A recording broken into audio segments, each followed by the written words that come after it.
Hey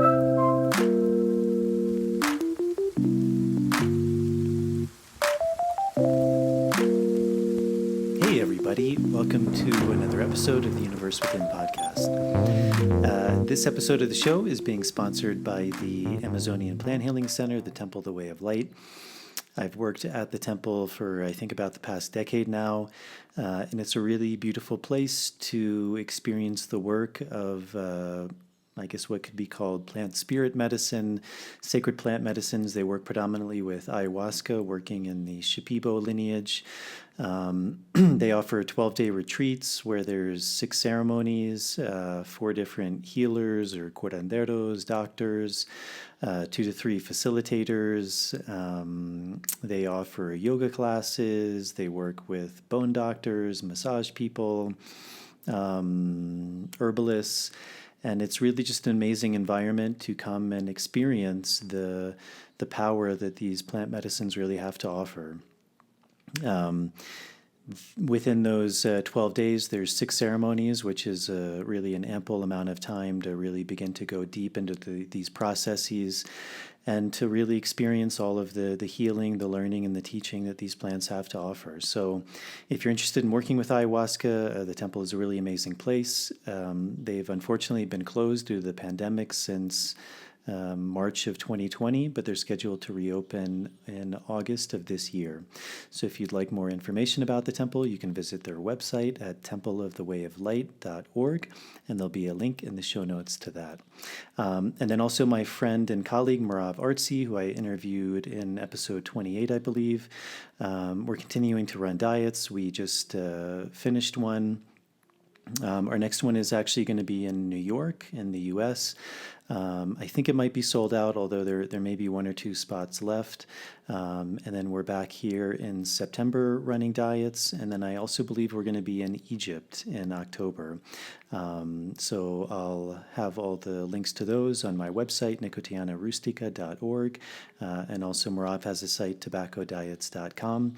And that's a really amazing opportunity to go really deeply into this world of plants, to go into isolation, to really begin to restrict food and stimulus and develop a connection and really begin to experience what these plants have to offer, whether it's healing, learning, teaching, almost always all 3 of those things combined. So for more information, you can check out our websites with that.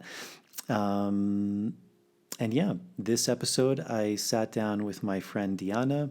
Deanna, I met working at the Amazonian Plant Healing Center, the Temple, the Way of Light, a number of years ago. I think it was about 8 years ago now. And she was facilitating ceremonies there. She lived there for a number of years, and then she went back, and she does a lot of work with integration. She's also trained in the Gabor Mate way of working, and she's a really beautiful woman. She has a lot of knowledge, a lot of wisdom. She's worked with many, many people now, and so I think she has just a lot of, again, knowledge and wisdom to share and to get across. So this was a really good episode. I really enjoyed talking to Deanna. It's always, for me, nice getting a chance to kind of reconnect with old friends, and this was a really beautiful episode, and I think you all will get a lot out of it. So as always, if you're able to help to support this podcast, that's a really big help. A really good way to do that is through Patreon, and with Patreon, it's a subscription service. You can give as little as $1 a month, and there's a few different tiers you can sign up for, and with that, there's added benefits, things like early access to shows, Q&As, bonus material, and that's a really big help to me to help to continue to bring on these guests like Deanna, and just to do all of the editing and shooting and all of the work it takes to create these. So to all the people who have done that, thank you very much. I really appreciate it. And if you are able to do that, I would also greatly appreciate it. There's also the option of directly donating via PayPal. I'll put a link to both the Patreon and the PayPal links in the show notes. And then if you're not able to do that, just going on the Universe Within podcast homepage, subscribing to the show, turning on the notification bell, liking the videos. That's a really big help. It may seem like a small thing, but with the algorithms of YouTube, it really helps to get the show out to a bigger audience. And then with the audio version of the podcast, going on Apple Podcasts, subscribing to the show, and leaving a starred rating and a short review, that's also a really big help. All the people who have done that, thank you very much. And if you can do that, thank you in advance. So I think that's it. And without further ado, here is my conversation with Deanna. I'm running out from the maze, running out from the maze, running out of the maze today. Running out from the maze, running out from the maze, running out from the maze today. I'm running out from the maze, running out from the maze, run out of the maze today. That's new. I've never heard that before. It's official. Well, it's really nice to have you. It's good to see you. I never know exactly how to phrase that exactly, because although I am seeing you, or I'm also seeing you through this like virtual format, so Yeah. it's not quite the same. But yeah, like many of the guests on this show, I originally met you. I don't know. It's probably been 6-7 years ago now. Time, 2013, I think. yeah, so 8 Yeah. years maybe. Yeah, A little time's while going ago. by. Yeah. But we were both working together at the Amazonian Plant Healing Center, the Temple, the Way of Light. I think I was on my way kind of out for an extended period of time. I was kind of entering a longer process of dieting, and you were coming in. And then I ended up coming back, and I think you were also coming and going, and that's when our paths really crossed, and we began to work together some. But maybe just to start, I think some of the people will probably recognize your face because they're familiar with you, but a lot of people probably won't too. So maybe just a little bit about your background, who you are, where you're from, what your life was like, and what eventually led you into this work that you're doing. Yeah, that's a big question. Always the big question, who are you? Who am I? I guess I grew up in Nova Scotia in a small island, and I guess that has actually influenced me more than I think sometimes I really realize. The environment there was very much this, like, we take care of each other was kind of the attitude of that place. And even though there was lots of problematic things and every family has its stuff, there was something about it that I really kind of learned around, like, people and care, and just that there's a kind of community around you to support you and be with you. So I think that kind of impacted me in a big way, just in terms of my values and what's important. And in terms of how I ended up in this world of plant medicines and integration, yeah, that probably starts more than 8 years ago. I used to live in Vancouver for many years. I was working at a university there. And I was very curious in terms of, I started researching a lot around pedagogy in terms of how people learn. And I started a project with my friend there, and we ended up working for the vice president academic. And we got very curious about this idea of how can education be a tool to help people kind of connect more deeply with themselves and align with what's important to them, and kind of this idea of also how to take academic out of the academy and kind of into this idea of what they call praxis, so that it's also a practice as well. And so I ended up working there for a few years, but at the same time, I was also working with ayahuasca. And I went to Peru my first time in 2012 on a break from work. And yeah, I guess so there was this kind of thirst in me to learn more about kind of what gets people excited, what gets them connected to themselves, how can they kind of live that in the world. So that was kind of an ongoing theme in my own personal research, and then also turned into my job for the university. And then at that point, I had all of these reoccurring dreams about ayahuasca and the jungle. It was like very persistent, like, and it was like a center, and like at first I was like, do I have to build this center? What's going on? I don't want to do that. That sounds like a pain in the butt.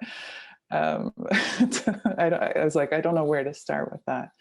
And then I remember hearing about the temple through a friend. We were hosting, I used to live in this house in Vancouver where we would have a lot of like art and activism style events at our home. And we had a few of the Ashwar Indigenous leaders who were coming up to Vancouver to talk with oil companies. And so they were doing some events at our house. And a couple of the people traveling with them visited the temple when they were there. And this is when I was having all these dreams about the jungle, and I was feeling like a change was necessary. And at that point, I looked it up, and I was like, oh, this seems familiar. And I'd never been, but I applied for the work exchange. And then pretty soon after, they asked me if I wanted to stay and train as a facilitator. So I guess that's how I got to that point. And then I think my curiosity with integration probably started after the first time I worked with that medicine. And so again, this was in the context of Canada. I took the medicine. I went for a weekend of ceremonies. I didn't really know what I was getting myself into. And I'd say that first year, things really fell apart. So this was kind of before I decided to go to the temple. It was a few years, probably 3 years before.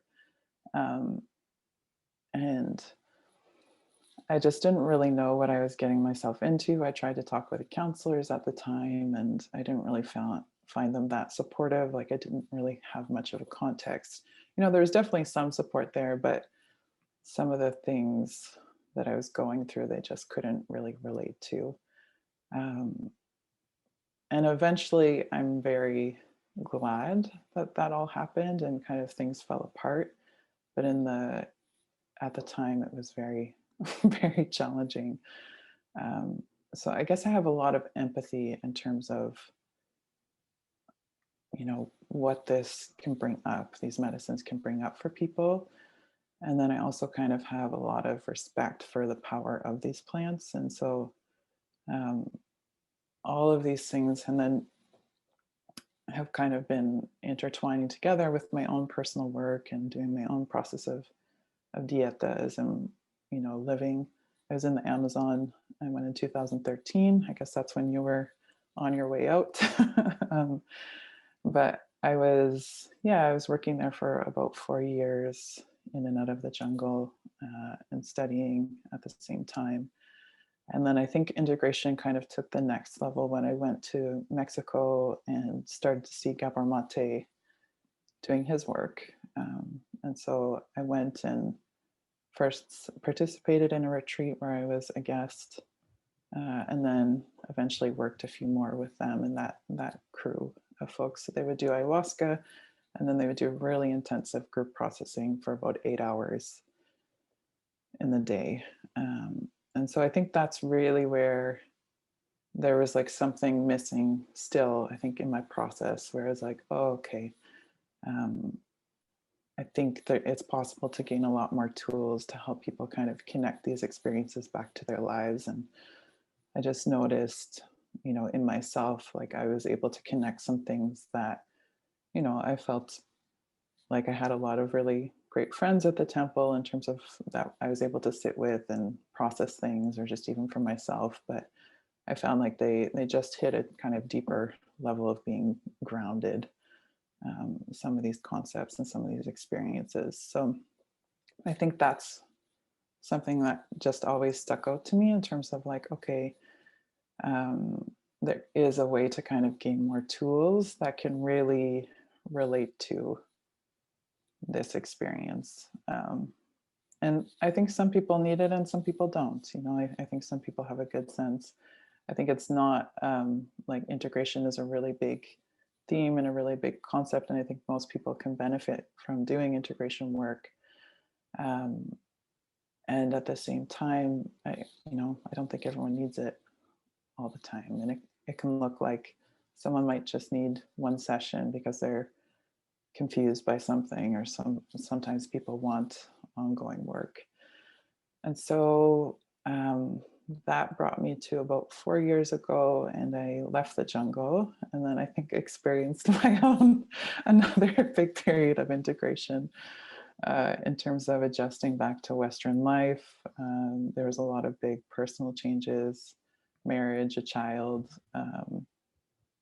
trying to immigration process for my partner. So there's a lot of big shifts that I think really tested me in terms of, okay, what did you just learn in the jungle? And,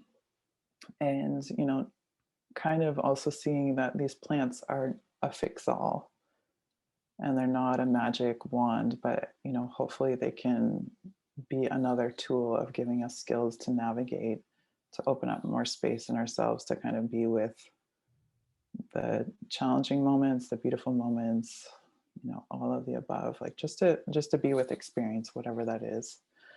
And then in this time being back in the kind of West in Canada,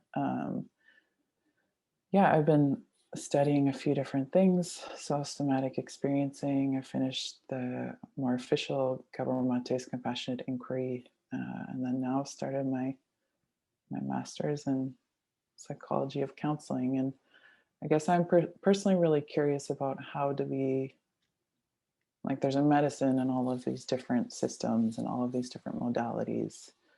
And I don't think one alone is enough personally. And so it's like, I think this idea of, healing, if we want to call it that, or just, I think I prefer to call it just coming back to themselves, usually has to be a process of many different modalities and intersections. And that can be something from drinking plant medicines, it can be something to prayer, it can be psychotherapy, it can be singing or dancing or martial arts or yoga or breath work, or I don't know, the list is huge. But I usually think that people need to explore different things and find out what works for them. And so I guess that's what I'm in the process of doing, is exploring these different modalities and trying to find what I feel like is like what feels true to me in terms of the kind of best parts of it, and and then see the limitations of it as well. You said you had this calling, like ayahuasca kept coming to you, these very specific images, this set and setting. That seems to be a fairly common theme, I think, for a lot of people who are somehow drawn to this work, is they felt at some point a calling, and it was often like very, very strong. And I think to a lot of people that may sound crazy, to other people that may not sound crazy, but I think until it happens, it does seem like kind of a foreign thing. Did you have a sense at the time, or do you have maybe a different sense now in retrospect, looking back, like why you were being called, or what it was that was calling you? I mean, you said very specifically like ayahuasca, but do you have a sense of like beneath that, like what in you was being called to that? Yeah, I mean, it's funny, I put the intention, I think, before the first time I worked with ayahuasca, of like finding a more authentic spiritual practice. I grew up in a really Christian part of Canada, and my family was involved, but not like really dogmatic about it. But I just feel like there's something about it that never really fit, but there was a part of me that wanted that connection. And so I think that's the intention I put out there. And then ayahuasca came on my path. And so I think it was just that thirst of, really getting to know myself, of exploring. When I was in Peru in 2012, not at the temple, at a different center, the healer there told me, he said, I think you have a lot of work to do in Peru. And I mean, that center offered me a job. I didn't take it for lots of reasons, but he said, yeah, I think you'll have work. He said, I think you'll come back and you'll work. And I didn't really think much of it at the time. But I think it was this really beautiful combination of where personal exploration and the process to be near the plants and do dietas kind of met meaningful work. And ultimately, I think working with people as well helps you learn more about yourself at the same time. And I guess I really, I don't know if it's believed in the work I would see people do. It was just, I guess the once again, the way I kind of conceive of it is this idea of coming back to themselves. So coming back to more of that authenticity. Gabor Mate has a theory called authenticity versus attachment. And so the idea is that when you're growing up, you have to choose that attachment and you disconnect from that authenticity because you need it to survive. And as an adult, the bigger need is for that authenticity. And so we have to kind of unlearn some of those patterns of attachment or those disconnections from our different parts of ourselves that we had to subdue because people didn't like it or it wasn't accepted or wasn't space for our feelings or kind of the long list. So I guess it was, yeah, my own search for authenticity. Do you remember like what those first ceremonies were like for you? I mean, you said you were working first in Canada, and so maybe a bit about those, and then also when you came down to Peru, because I often find those early ceremonies there's something quite special about them because it often is something very foreign, something very new. It's the first time we're connecting with something that's just it's very different from our kind of our normal waking state of life. So do you remember those? I mean, not that you have to like describe the details or anything personal, but I mean, because often, it's interesting too, because I think very often when people do find themselves drawn to this work, those early ceremonies are in a way somehow transformational. It's like something that draws us in a way and makes us want to kind of to go deeper, to come back for more, that there's a realization that there's more to explore. Was that the case for you, or do you remember anything that kind of came up in those early ones? Yeah, I did a like long weekend, basically the first one on a island here on the West Coast. And yeah, one particular, I guess, like vision that I can remember from that was actually walking through my parents' home. And there was all of these, like in every room, there was like a different kind of set of feelings and moments and people from my life. And so I feel like the first, and that kind of, I feel like summarizes that first year in terms of this like falling apart that I mentioned earlier. I feel like it just kind of opened up a lot of feeling that had been stored in my body, and I just kind of had to go into it. Um, and so it was, yeah, those weekends were kind of challenging in terms of that first weekend was challenging. It was just like, oh, here's all this stuff that you need to digest. Here it is. And you're going to feel it. And it was pretty clear to me, like, not to go back right away. It was like, yeah, like wait a year or something like that. And so I think I just had to kind of feel it and go into it. And so there's a lot of like processing stuff related to my family. And I think these things that, because my life was actually pretty good, like before I was working with ayahuasca, I had a good community. I liked where I lived. I had meaningful work. But I guess it was just a sense that there was something deeper there that I wasn't dealing with. And I think that also has to do with some of the conditioning I was brought up with as a kid. Not to blame my parents, just is what it is at this point. But and so it kind of opened up like feel like the champagne bottle of like, here's all this stuff and you need to just go with it and be with it and feel it. And so it got, like I said, it got pretty dark for a while. And then I did go back a year later and I sat with the same healer. And at that point, it was like, it's kind of stereotypical, this kind of whole death, rebirth, these archetypal processes. I think the first ceremonies, again, were pretty dark when I went back that second time, but then there was this process of, okay, something has shifted in terms of like, I guess some of the language I would probably use now to describe it was like, okay, you've kind of gone in and you've given space to some of these things that I needed some space, basically.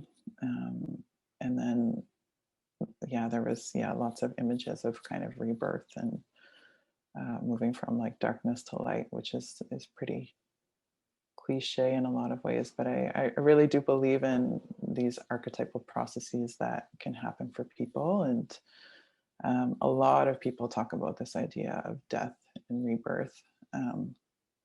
And, I think death is a lot around like, actually going into what's there. And sometimes it means a letting go of things that are no longer in service. And sometimes I think it's also an honoring of the things that happened.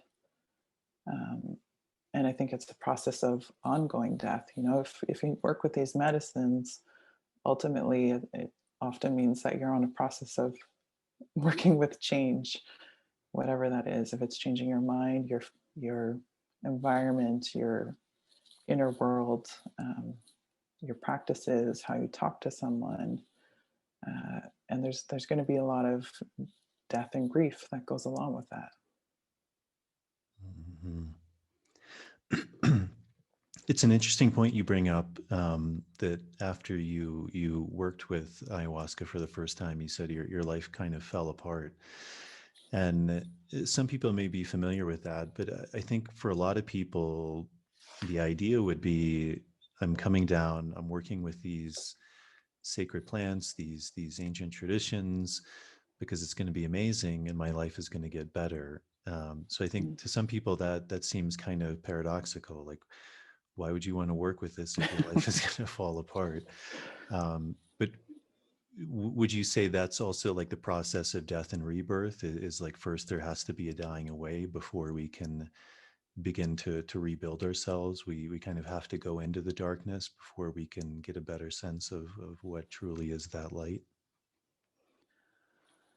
I think eventually someone's path is gonna, I guess that in my mind, it's like, a lot of people are really fixed on this idea of ascension and wanting to go up. But if the roots aren't attended to, if you just think about plants, like if you have root rot, that's not going to build a healthy plant. And so I think there is a Western fixation on fixing it all and a magic cure all, and, like buying your way out of or consuming your way out of a certain state or what's happening. And so for many years, I've done application calls for the temple. And that's one of the things I feel actually really strongly about, is how to like kindly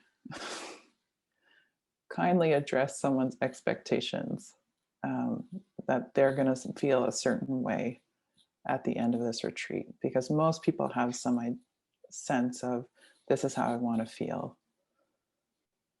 I'm going to go to the jungle 12 days. I'm going to feel this way. And then I want that feeling to stay. I don't want those more difficult or challenging or darker, whatever you want to call those, emotions or feelings or states or thoughts to come back. And I think it's one of the kind of, when I talk to people, I always say to them, you have to be willing for this can happen.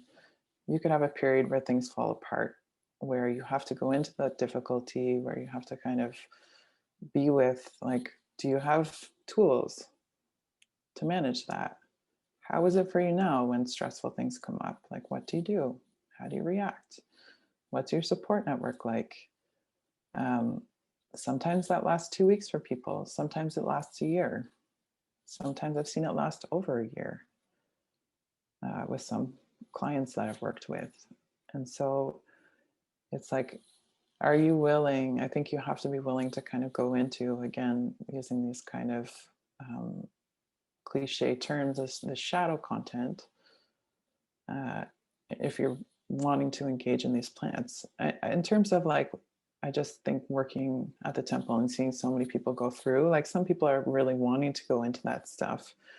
And then they go there and they have all of these really like connected, blissful, joyful, loving, kind experiences. And at some level, that's probably what they need. And for other folks, like that's actually some of the harder content to integrate is their beauty or their self-worth or their love or that they're deserving of love. That can be just as difficult as your shame or your fear, or some of the things that you're guilty about or your sadness or whatever that is. I think for folks, and even Jung talks about this idea of the golden shadow. So when we push things down in our lives, these kind of darker emotions, we can also push down some of these kind of more beautiful or the kind of more desired elements of ourself. And so this idea of that, you can push down that connectivity, that love, that creativity, these things can also be something that people need to kind of put some intention in order to connect with. These plants like ayahuasca, they can work in many different ways. But you mentioned this idea, which I also really like, this idea of archetype. Do you have a sense from your own experience, and also as you mentioned, I think both of us we've been kind of blessed in a way to have worked with so many people, because I think there are certain archetypes that we can begin to see. Obviously, this is a big question, but do you have a sense of, we're talking about ayahuasca right now, but do you have a sense of how it's trying to work, or what it's actually doing? Because again, I think a lot of people have ideas about these things, but it's an interesting thing that I mean, we can only really see the world through our own perspective, and so often that really shapes how we see things. But I think you mentioned this really interesting idea of part of this work for you has been working on yourself, but also working with so many other people. And I think that really opens a different expanse of how we can see things. So through all of that work, have you seen that, or do you, I mean, I don't know that anyone is ever going to understand exactly how these things are working, but do you have a sense of maybe some of these archetypes of how a plant like ayahuasca is working, and how it's ultimately helping people? Yeah, that is a big question. I did a series with my friend Ido about these different archetypes that we feel like are the most kind of common ones that come up in that process. So I can list the ones we talked about. I think there's some ones that I see consistently, and at the same time, that's where the individual path is going to show up in terms of what that person needs. And so I guess to me, I feel like ayahuasca more generally is, and plant medicines, I think generally as well, I think they work in different ways, and I think they have different qualities. And even things like MDMA, that has a really beautiful spot in this work as well. But I think the intention of them generally, how I understand it, is to help us kind of contact different parts of ourselves, and then also from there something larger. And I've seen so many people come down and their experience is just really physical, and that's what they needed. Or other people kind of go on these visionary journeys, and that's what they needed. And then one night it's physical for someone, and the next night it's this very visual experience. And then in terms of the archetypes, yeah, I think there's a lot in terms of this idea of death, rebirth, um, and even this kind of idea of hell is another kind of, that's one we talked about in the series we did death, rebirth, hell. We did mother, father, child. I think those are archetypes that people need to bounce up against in terms of just working through their own personal history. And oftentimes the internalization of those archetypes. So if you had a really controlling mother, how that's still showing up in your psyche and in your personality, and how you can choose to work with this, and how do you work with the physical mother, whoever that was for you, the internalized mother, and then also this idea of a spiritual mother, and how you can start to shift your relationship. That's been a really big thermometer for me in terms of this work, is where am I at with my physical mother? Like, how am I relating to her? And where does that speak in terms of where I'm at with my process? And then we also looked at the healer, the victim, and the serpent. So those were the ones we did in our archetype series. And so I feel like those are a lot of the common ones that come up. And I think, eventually, ideally in this work, whatever that is, even if it's just working with yourself, developing some form of that inner healer, can be really important. And sometimes that can be a vision where people can get really lost in it as well, in terms of wanting to become an ayahuasquero after having one ceremony, or becoming Jesus after one ceremony or something like this. But how to come into balance with, in terms of that idea of how to hold space for yourself, how to also be kind to others. One thing that I really appreciated, there is one of the healers at the temple that I was working with, was talking to me about having kind thoughts, essentially, is kind of what I would boil it down to. That on some level I needed to also start to work to like clean my thoughts in terms of how I view others and the world, and that was a huge piece of the work. And if you're going to want to work with this family, that's a piece of, they were just talking to me about it, that's a piece of their practice, of their dieta, is that you need to be operating from a certain mind space, because that's how you amplify the plants, essentially. And so I think there's the victim isn't, I don't know if that's like a classic archetype. I don't think it is, but I think in many ways the victim is something that people have to brush up against in this work as well, in terms of where am I taking responsibility, where am I not. I think personally, I believe that sometimes we need to be validated, and we need connection, and we need to just have someone hold our feelings and be with us in our experience. And then at some point, that becomes a real maladaptive characteristic for someone, where they really over identify with the victim, and that's kind of operating their life. And it's not to place any judgment on anyone who's going through that experience. And then at some point, I think they have to grapple with that.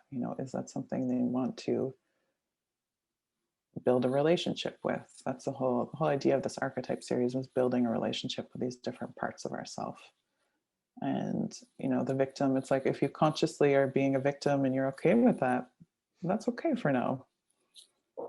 I'm not the person to judge that. And maybe someone's been like dealt a really hard life, and I get that. And if that's where they're at, that's okay. But just to name it. Yeah. Yeah. Yeah, it's interesting.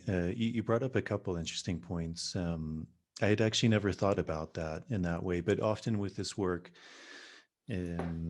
there's these three levels that are being worked on: the physical, the mental, emotional, and the spiritual. And that idea of the mother was really interesting. I hadn't thought about it that way, but that's actually pointing to just that. Like there's a physical mother, the mother we have in this reality. There's the mental, emotional mother, like how we mother Yeah. ourselves, how we care for ourselves, and then the spiritual one, which is, how do we connect with the divine mother, the creator, the nurturer. So that's very interesting. Um, it's something it's one of the things that I find very interesting. We were talking a little bit about before we started recording, but kind of this idea of like this pendulum that kind of shifts between extremes. And I think that the victim archetype is like really one of the more powerful embodiments of that, because Mhm. taken to either extreme, it can be out of balance. It can be problematic. If we say, well, there's no validity in being a victim, then it in a way kind of negates the initial experience. And very much as you were saying, this death rebirth, like part of that death is we have to go into that experience to really bring it to light. And then the other extreme being this idea of, complete uh, avoiding that, or having disregarded it to the point where we pretend it no longer exists, also in the name of power. And kind of, where do you find is that balance? Do you think, because again, the victim is such a powerful archetype. I mean, I think especially in the days we're living in, I mean, it's very apparent in politics and life and how we relate to each other. I mean, I remember growing up, it was more of that, I think, end of the spectrum of like, well, let's not talk about that. Like, pick yourself up by the bootstraps. Like, Yeah. but it seems like we're also moving now towards this phase of readjusting to that, but moving towards the other extreme, which is like, that's our identity. Let's feed that, let's continue that going. And the more of a victim you are, like, the more attention you get, the more empowerment you get.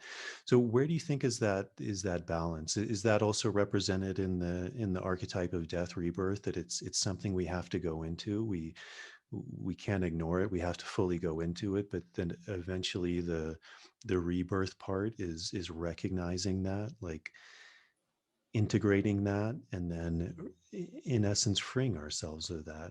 And not in a way where we don't recognize that it didn't happen. It's just through our own power we can decide. And also not just through the mind. It's Yeah. kind of like you're talking about Christianity. It's not this idea of like, I say I believe in Jesus and then my life is good. But it's a real embodying that, like, really, like, do I truly believe that, not only in my thoughts but in my actions? Do I embody that? And do I embody that idea of like, I'm no longer a victim, not because I just say that, because I've actually worked through it, and now I'm owning that power to where that thing no longer has that force in my life. Yeah, I guess for me personally, I don't believe in like, I guess a lot, I do believe that a lot of our patterns and stuff is going to come back. Like we're going to have a crappy day and we're going to want to blame blah, blah, blah, blah, blah for the way we're feeling or what's happening or reality. Or, I mean, think of COVID as a huge example right now. Um, and so I think there's some sort of balance there. I think there can be a movement towards being more empowered and more aware of what's happening in our inner world or the patterns, in terms of when you're acting out being a victim. Like, I think you can get more familiar of, oh, this is happening. But sometimes I think it just gets sneakier in terms of, it's like, oh, I think I'm being really justified in this certain way, but actually that might be, that might be propelled from this wound. Um, and so, once again, I don't think the goal here is to kind of judge ourselves when we're having these experiences. I think it's just to be aware of it, or, or to own, hey, I'm feeling a little bit like a victim here. I'm just needing a hug. Okay, that's a very different conversation um, than when these things are just really kind of unconsciously driving a lot of our actions. And so I think that's the work, again, this idea of coming into a relationship with these processes that we go through and these, personality traits that we've developed, because those were the best thing we learned how to do to get our needs met in our lifetime. And so to have a lot of compassion for that, and then to also say, okay, and I'm wanting to do something differently. And there's one thing I appreciate about dialectical behavioral therapy is they have this um, difference. They hold these kind of tension of opposites of how do you accept someone as they are, and how do you also try and encourage them to change at the same time, and that tension that causes between those two. And there's something about that really personally resonates for me. Um, and I think we need that kind of inner love and acceptance of, okay, this is where I'm at. I'm having a shitty day. I'm having a shitty week. And there's also another part of us that says, okay, and I want to do something different this time. And how do I give my compassion to myself or ask for compassion from someone else that I'm hurting right now? And how do I also, this kind of old school mentality that I grew up with too, of like, suck it up, don't cry, get on with it, basically. I think there's some beauty in that too, of like, okay, yes. And I think we also need to have some balance there. And so you mentioned that as well, in terms of that balance. It's going to be, once again, really different for everyone. And for some people, I think there's one thing I like from this group Process Work Institute in Portland. The guy's name is Arnie Mendel, and he talks about this idea of what's someone's primary process. So what's their kind of default? And then how do you bring in, he calls it their secondary process. How do you bring in something that's a little more foreign to them? It's there, but it's a little less in terms of their default way of operating. And so I think for some folks, maybe they kind of go into the collapse, have all their feelings, want to get picked up by someone else. But for someone else, they might kind of go into the bypass their feelings. It's not affecting me, it's not hurting me. And then actually underneath that, there's a lot of pain. So I think, again, it's about figuring out where you're at and how do you kind of support yourself to do something a little bit different. Mhm. When you came to the Peruvian Amazon, you ended up spending a number of years there. What was that like for you? Were there certain challenges? I mean, I'm sure there was a tremendous learning, growing experience, but what was that like? Because then you also mentioned it was a bit difficult leaving and like reintegrating into your old life, into this more like kind of Western life. So are there any like experiences or, archetypes, things that stand out from that experience of your time in the jungle?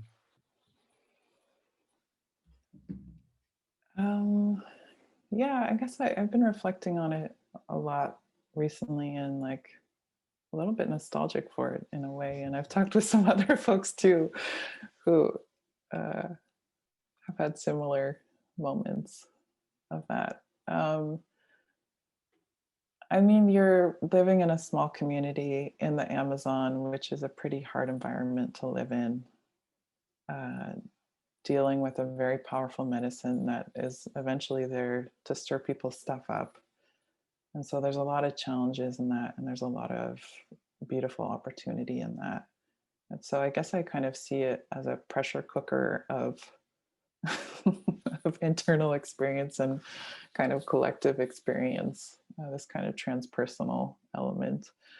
Um, but ultimately, I stayed, and there was something that was really like I got a lot from that experience. There's something in me that was really being called there again and called to stay there.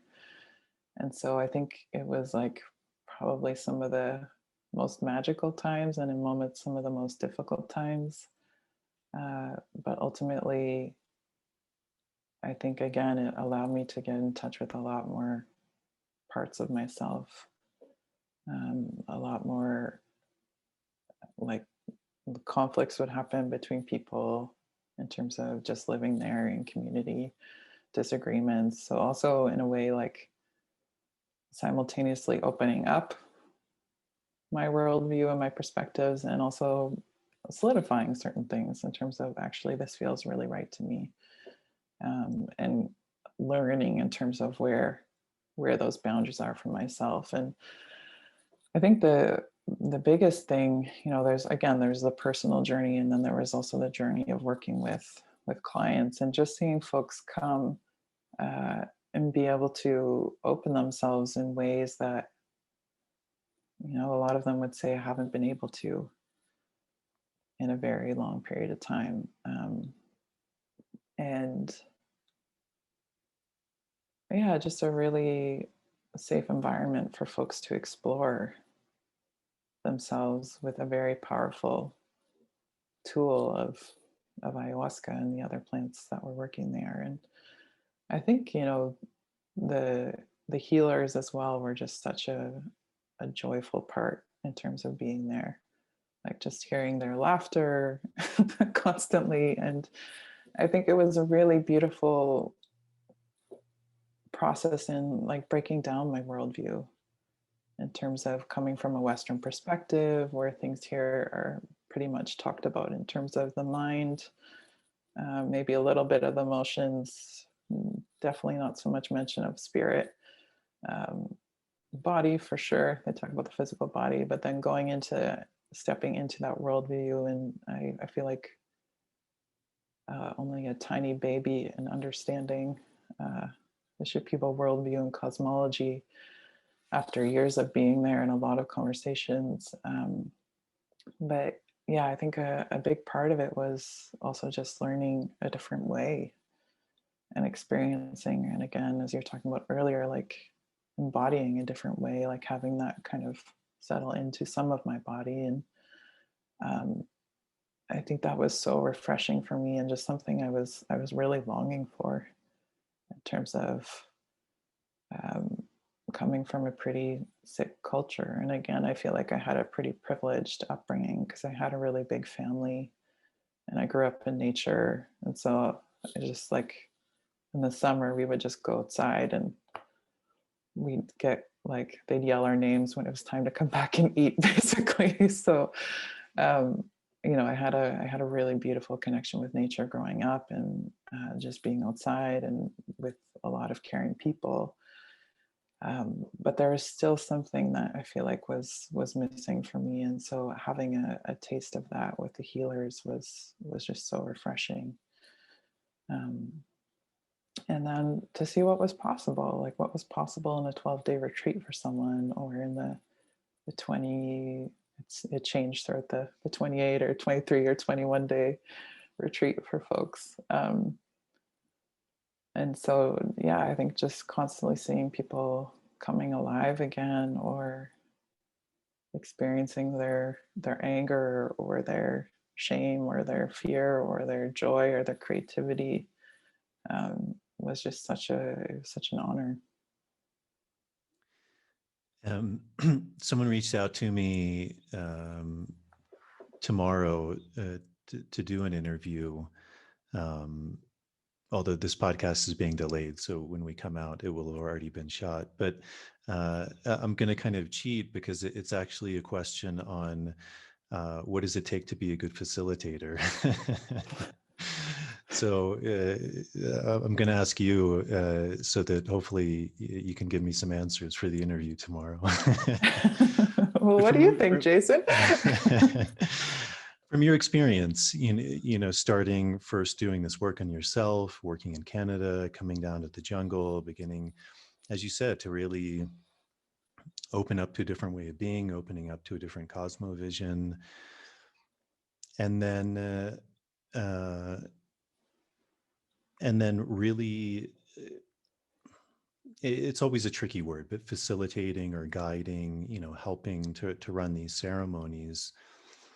What are things that you found that allow one to do that well? Because like anything, we're going to make mistakes, we're going to come in with views, and hopefully those change. Hopefully, as you said, we begin to grow, we begin to change, we begin to do it better.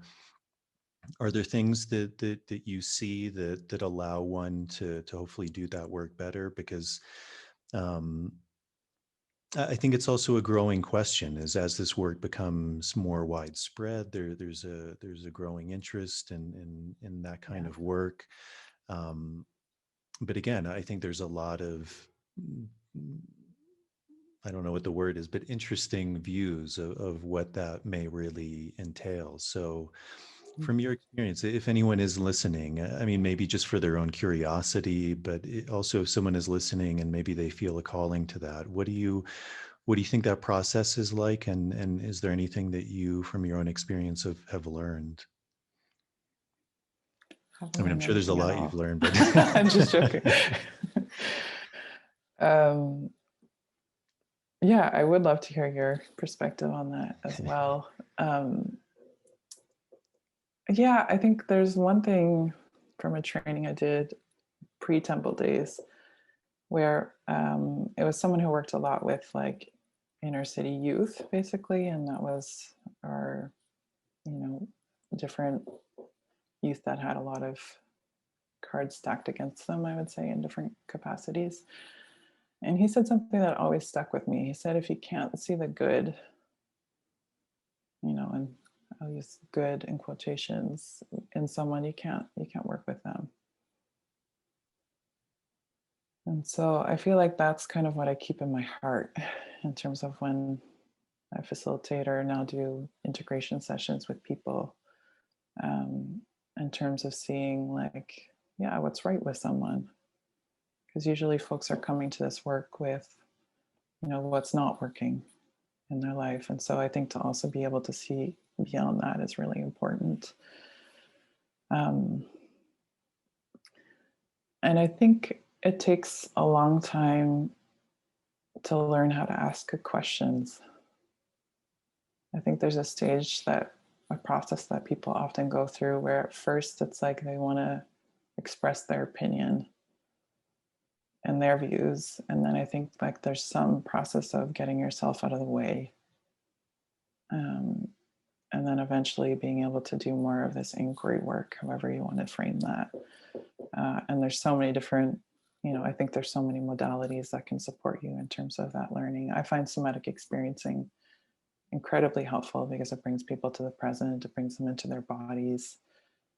It's working on the nervous system level, which is, from my belief, a lot of what's driving what we're doing, or at least our responses to what's happening.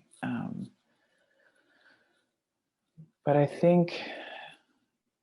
I also think accountability is really important. So having people you talk to. So I'm also part of a group running. We're just finishing our second. We're running groups for therapists. So I'm working with Dr. Ido Cohen, and Kyle Buller from Psychedelics Today. And we're running a group for therapists who are interested in this work and interested in doing integration work. And we just kind of bring consultations in terms of talk about where we're struggling, what's working. We talk about different themes and topics. And I think it's really important, and it's also really lacking. I know when you're working in an organization like the Temple, that's there in terms of you debrief kind of naturally, often with your other facilitators in terms of like what's working, what's not working. I'm really stuck with this person. But I think a lot of folks, and as this work is about to explode in North America in terms of psilocybin, MDMA, ketamine work, I think there's a lot of that missing, like peer consultation in terms of, and supervision as well, in terms of, it raises really good questions of who's qualified to do that. That's a really big question. A lot of therapists aren't trained to talk about these kind of more spiritual elements. We did a workshop in Vancouver, and a woman shared that she talked about visions with someone from the Western medical system, and then she ended up being hospitalized just from a lack of understanding. And so, not to blame that professional, but it's just like it's a very different worldview. And so, I think there needs to be more of this bridging of worldviews. And I think, again, having something from some experience, personal experience in these different systems and ways of processing. So, if that's some form of spiritual path that's connected with some kind of plant medicine, or it could be also connecting with local indigenous people wherever they're living, or some of their own ancient traditions. So I'm white, my ancestry is European, a different combination. So some version of connecting with those traditions that are still there, but a little bit harder to access. And so some version of having that connection, I think something involving psychology is helpful and supportive, and some other way of learning tools for inquiry. And then this balance of that we've kind of, I feel like we've been dancing throughout this conversation, of this balance of like, when do you be firm and kind, and then like, when are you more kind of allowing? And I'd say probably you are more on the firm side, and I might be more on the like loving, kind side. But just to know those different places in ourselves, like in terms of, I think of some ceremonies and someone's really falling apart, nothing's working, sitting there being quiet. And sometimes you have to be really firm, like, find your center, come back to yourself, find your breath. And then sometimes it might be the moment to sit there and hold them and, give them some comfort. And so I think it's to kind of tune into that intuition and develop that through making mistakes, unfortunately, and learning, but keeping the attitude of learning, and how to take responsibility when you do mess up.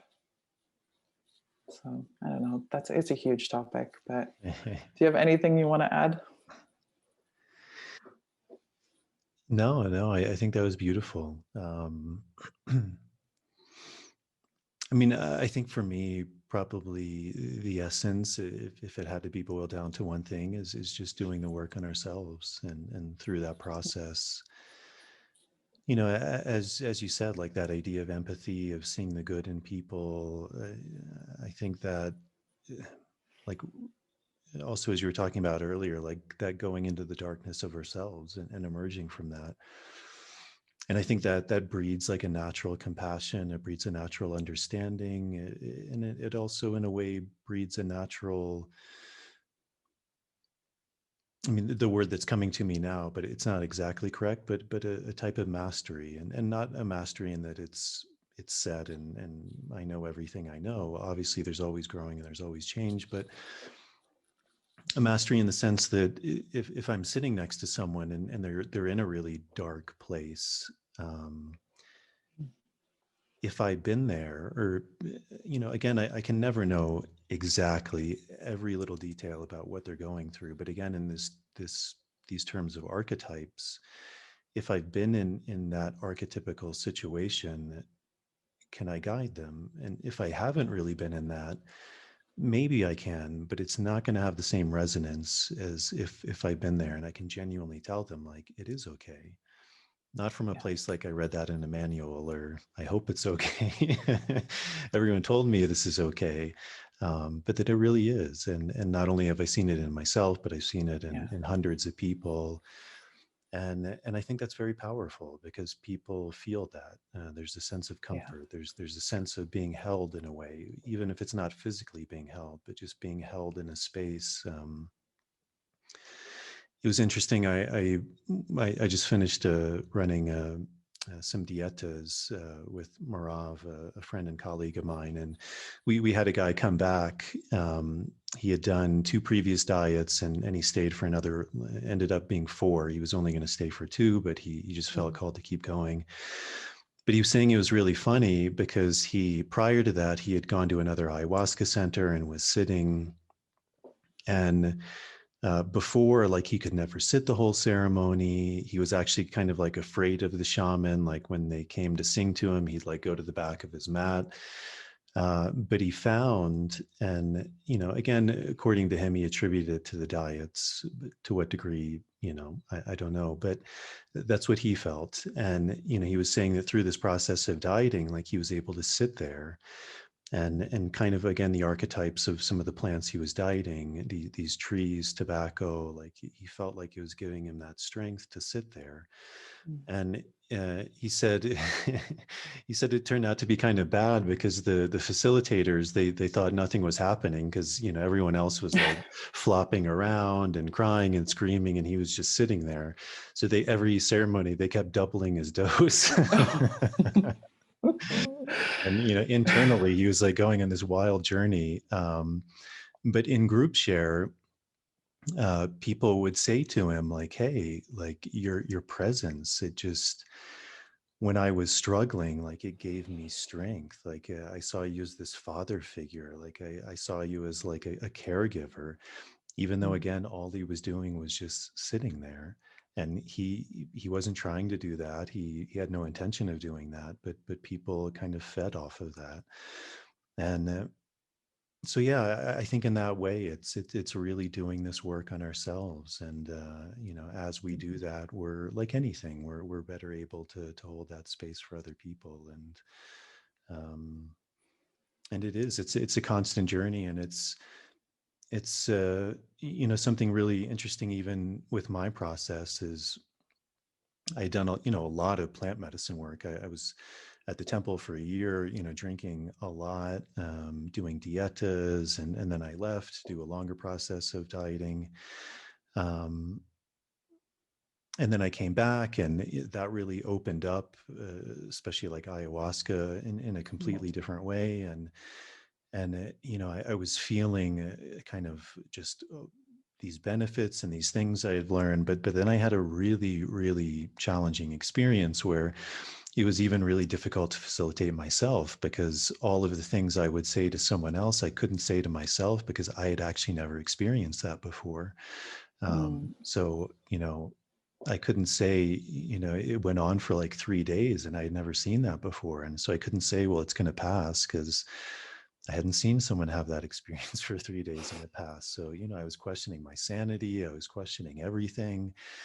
Um, but even, from there was a real stepping back. And I mean, even before that, I had had a sense that actually my work was actually transferring more towards the internal work, towards the external work, I was actually, what I needed to do was to work with other people. And that through that, there was going to be a tremendous learning experience for myself.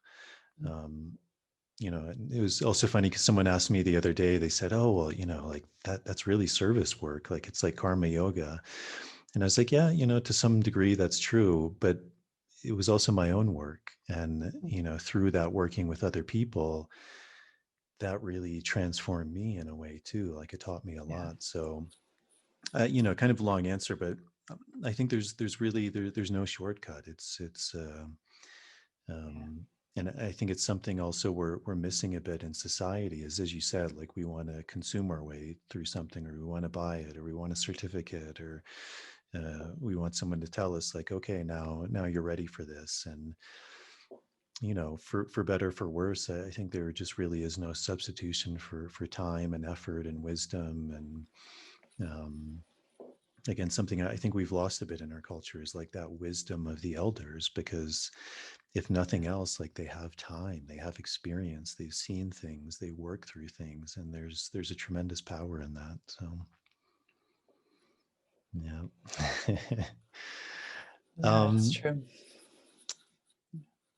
with with ayahuasca, uh, I mean, I guess the question could be with any plant medicine, but specifically with ayahuasca, it's always an interesting, I think, maybe question that comes up which is this idea, because I always find it fascinating, and I'm sure you've heard it many, many times, is someone will say something like, well, ayahuasca told me X, Y, and Z, therefore it must be true.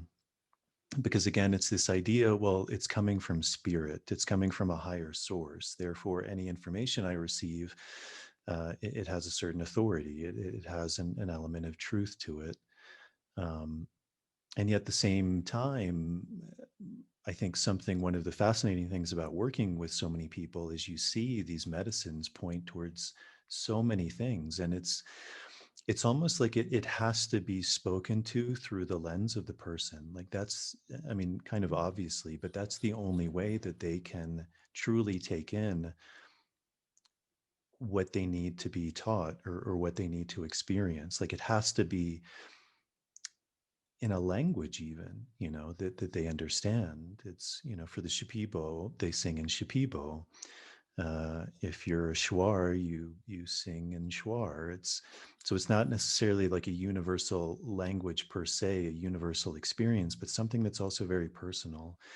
So talking about balance, and again, this is a big question, but do you think there are like universal truths or archetypal experiences that a plant like ayahuasca is pointing towards, and yet it has to do it through the lens of the person that it's working with?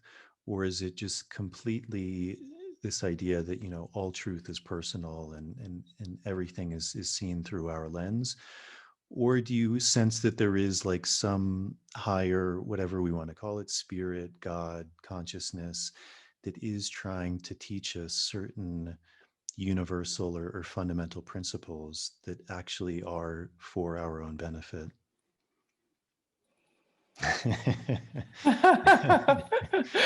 Yes. No. um, I don't know if it's just, I don't really personally like big dichotomies. Um, so I think there's a bit of both that's present.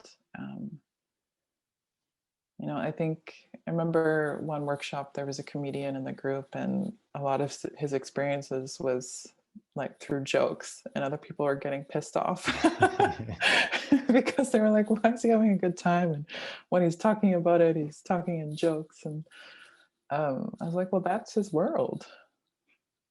That's how he processes a lot of information, and there's nothing wrong with that. And again, this idea of this kind of classic saying in these worlds that I think it comes from Michael Brown originally, from the presence process, but that you get what you need, not what you want.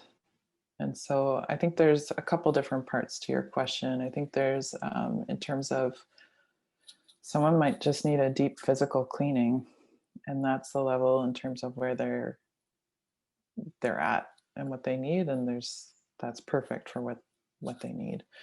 And so they may have, I had one guest come back saying, I didn't have much of experience, but everyone saw a difference in me, so I decided to come back, and would just have these experiences of vomiting each night and purging, and not much else would happen, but decided to come back, which I thought was pretty fascinating. So I think there's kind of that personal filter and language, but I also think that it can also exaggerate certain things that are maybe more like narcissistic sometimes, and can amplify certain parts of the personality that I wouldn't say are aligned with like a creator or a spirit or whatever that is. So I guess there's a lot of stuff to be worked out on the personal kind of filter and personality and system. So body, emotions, mind, spirit. So I think that's true. And then I also think that for a lot of people, there have been a lot of messages that do overlap in terms of, care and compassion. And I've seen a lot of people start to care more in terms of their impact, be it on other people, on the environment, on themselves, how they're treating themselves, and a call to service in a variety of ways. So if that's like these little moments of just taking care of the plants, but really like mindfully that are around them, and that feeling like a call to service, or if it's creating a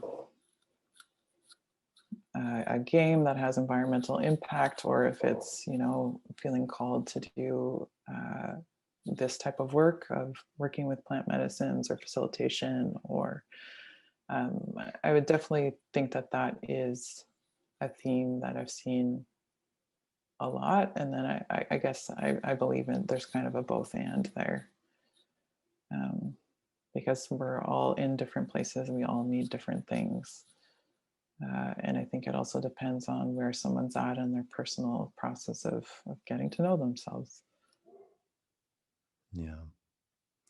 We've been talking a lot about ayahuasca, but are there other plants that you've worked with that have kind of had a significant impact on you? And um, because you also mentioned this idea that different plants have their place, like they each have their own Mm. way of working.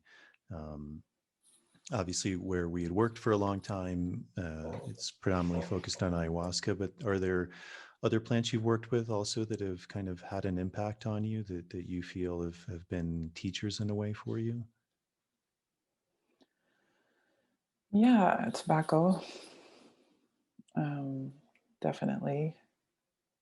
I think that in some ways, at the time, kind of towards the end of my time in the jungle, I feel like tobacco was more of the thing I would turn to in terms of like finding my center. I feel like tobacco was very, I mean, it's many, many things, but um, it very much kind of would bring me back to my center pretty quickly. Where sometimes ayahuasca would take me. It would kind of disintegrate me maybe a little bit more than tobacco would, and there's beauty in both, I think.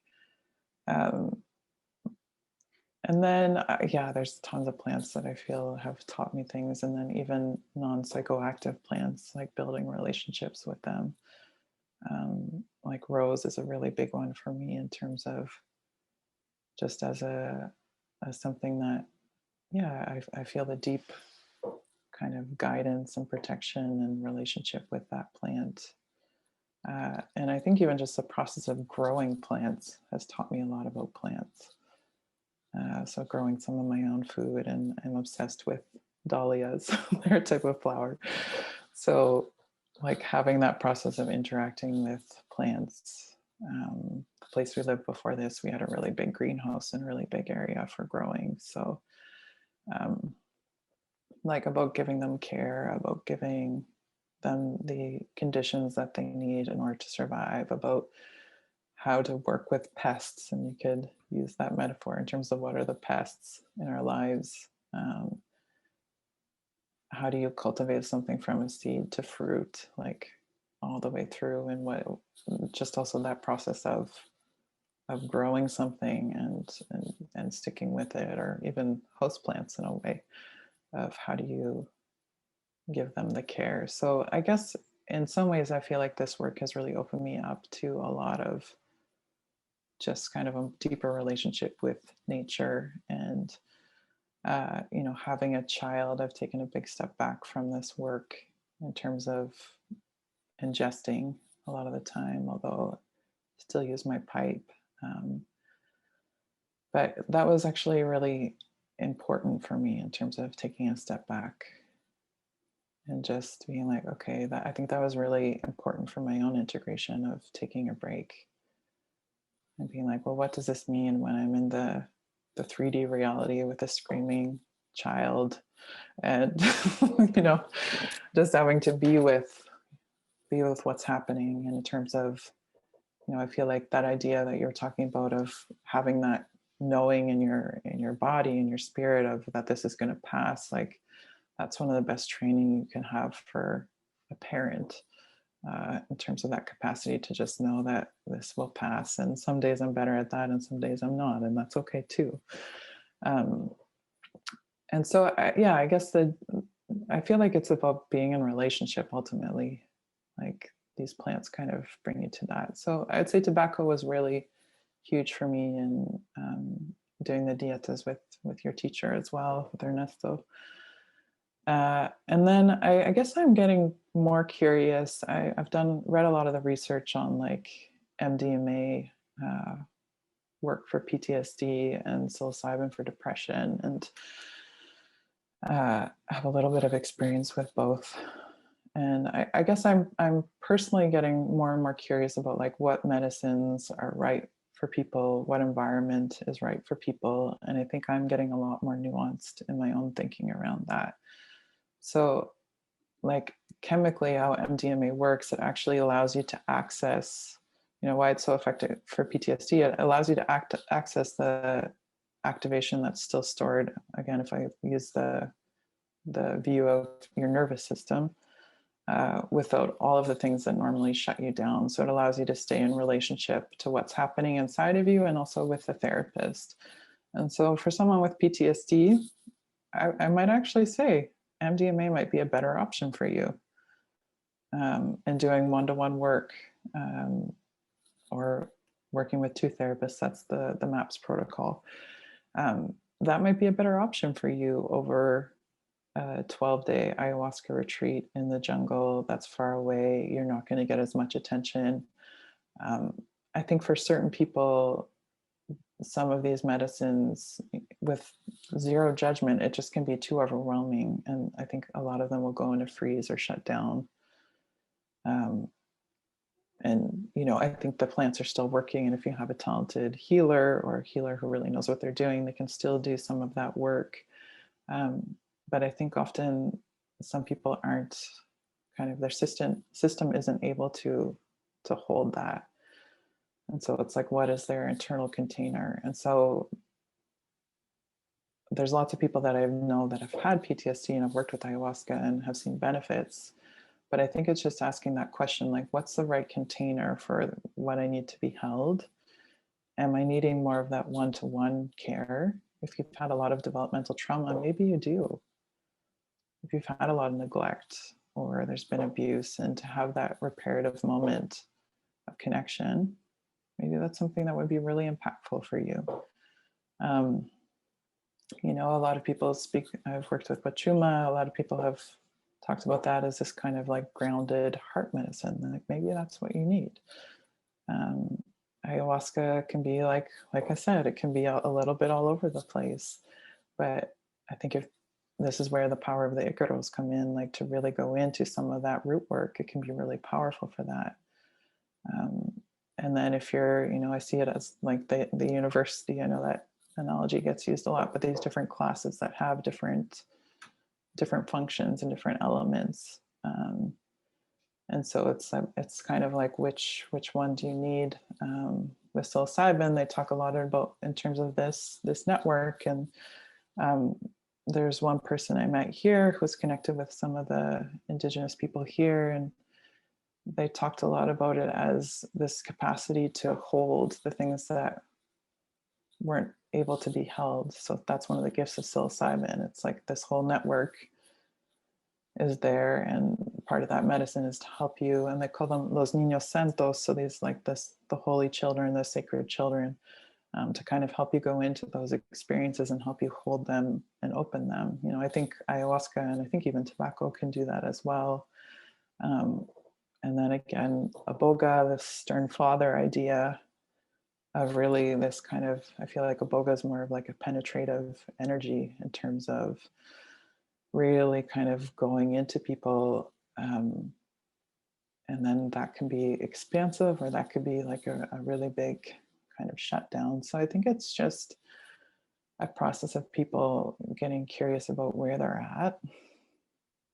And I think different medicines have, again, this idea of put me in touch with different parts of myself. So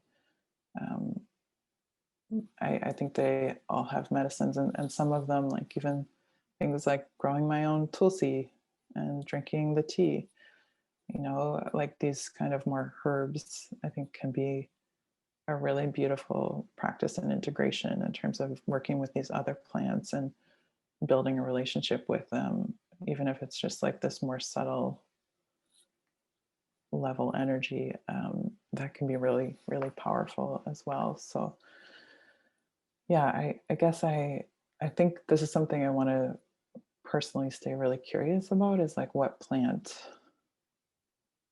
calls for the right, is right for what person and what point of their life. And then also in terms of like, how do you also support people that it might not be safe for them to work with ayahuasca, and so I know that's the other option of like them doing a dieta without something that is psychoactive, for some of these conditions that are generally diagnosed, and that a lot of people won't give them psychoactive plants because of that. And so it's like, what is the right container and what's the capacity, I think, are two really big questions that come up for me around that. And oftentimes people have a certain idea in their head, and again, it's like that attachment to that idea versus what's actually good for them. And how can someone, kind of what you were saying before, how can they start to slowly build that capacity before they come to some of this work? I think the more people can do that, the more beneficial. And sometimes you're going to get thrown in the deep end no matter what, and that's okay. Even yeah, I've had some ceremonies where I've been like, I don't, just in shock afterwards for a period of time. And on some level, I needed that. And so, yeah, I guess I think it's a very personal thing. I think also when people are coming from a real state of desperation, and in terms of just shifting their state, I think that it's not actually the time to probably work with these plants. That's my personal stance. I think that that's when building that ground and that capacity is probably the thing to do. And then when they're feeling a little more solid, potentially going into it then. I know that a lot of people probably wouldn't agree with that, but that's kind of where I personally come from. You spoke a little bit about this idea of dieta. Can you talk a little bit more about that? Kind of this idea of, you also said like developing a relationship with the plant, and that can obviously be done in different ways too, like growing your own plants. But what what do you find that process to be like, and maybe how has that been important for you? I mean, maybe just to start, like, if anyone is unfamiliar, like what is a dieta, and like why is that in some traditions like a very integral part of this work? Yeah, and I mean, again, just from my understanding, a dieta is about creating a relationship with a plant. And so generally you work with a healer who has the capacity or in a relationship often with that plant already, to kind of build that bridge between you and the plant in that channel. And again, it's kind of like it's a pharmacy. Different plants have different functions and purposes and qualities, and even certain visual, the ways that they represent. But yeah, I mean, at the core, I really do believe it's about building a relationship, and that relationship will touch every person differently in terms of what they need and what's going on for them. And this idea of opening. So I think it's this idea of opening you up internally. And so I know they often talk about them in the relationship between both learning and healing, so as their function. So I think it can be that process of like going in and opening up different parts, to either, I remember one dieta with Ernesto, I was just angry for a week. And it was just, and that's what I needed. I really needed to get in touch with my anger. And I was projecting it all over the place. And then eventually I was like, oh, okay, this is it. I'm supposed to be working on my anger here. And then after that, I've had a much more connected relationship with my anger. So that's one example. I think it's, yeah, opening you up to the capacity of learning, of healing, yourself, of healing others, of that world with the plants. For me personally, a lot comes in my dream space. So a lot would be about working in my dreams with different things, with different capacities. Um, but the essence, yeah, it comes down to this idea of connecting, of showing you different parts, of showing you different things that are there.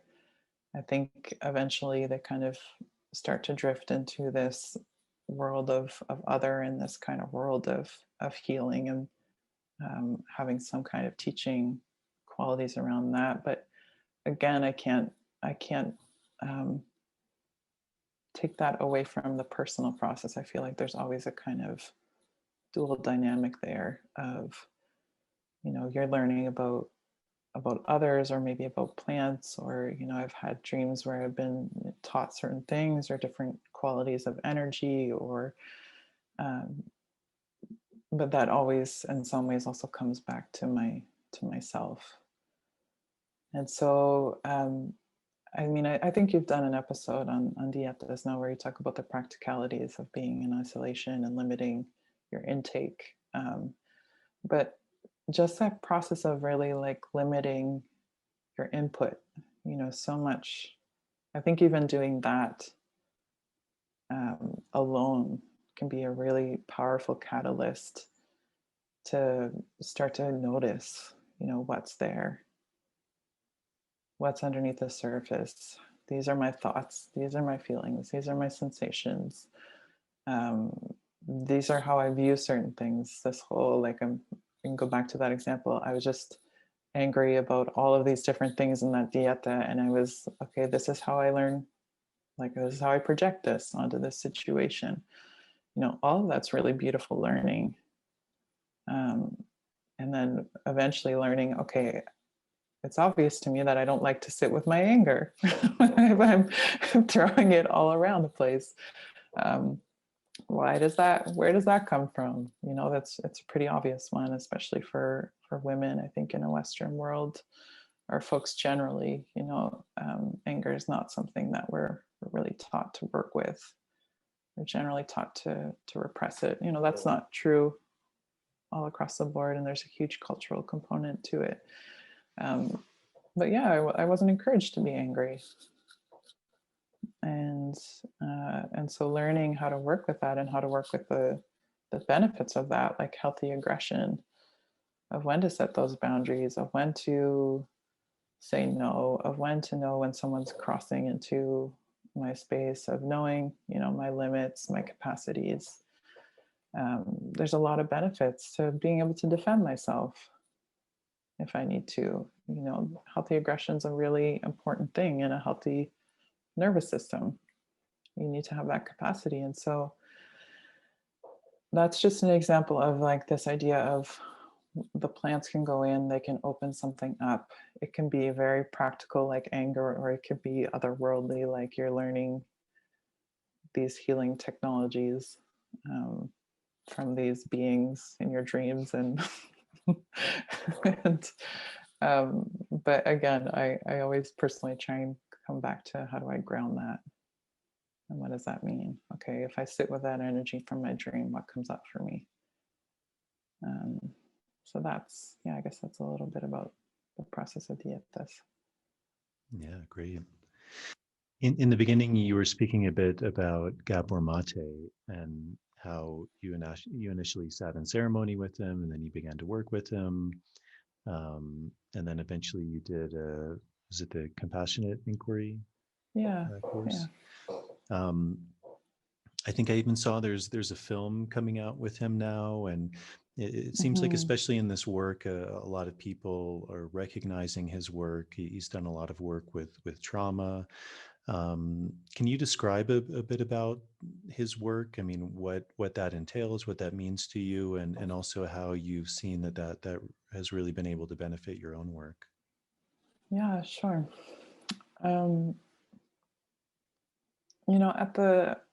So his work is called compassionate inquiry in terms of the modality that has kind of been developed. And I remember when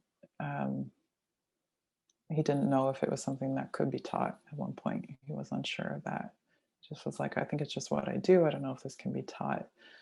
But it has been transformed into a course. But the essence of his work is to kind of, I would say, humanize a lot of addictions, trauma, and this idea of human suffering in a lot of ways. And, again, I think his kind of theory of change, this authenticity versus attachment, really personally for me rings true, that we're all adapting the best ways we know how to in order to survive, and then as adults we need to renegotiate that and turn more towards that authenticity. That's kind of one of the core drivers of his work, and it's about, how do you also cultivate that compassion? And so compassionate inquiry it's an inquiry process you do with people to really bring compassion to the beliefs we develop as a child, and basically why we developed them as like the best coping strategy we knew how to do. And I'd say Gabor in and of himself is probably like, he's very like this wrathful compassion. He doesn't hold back.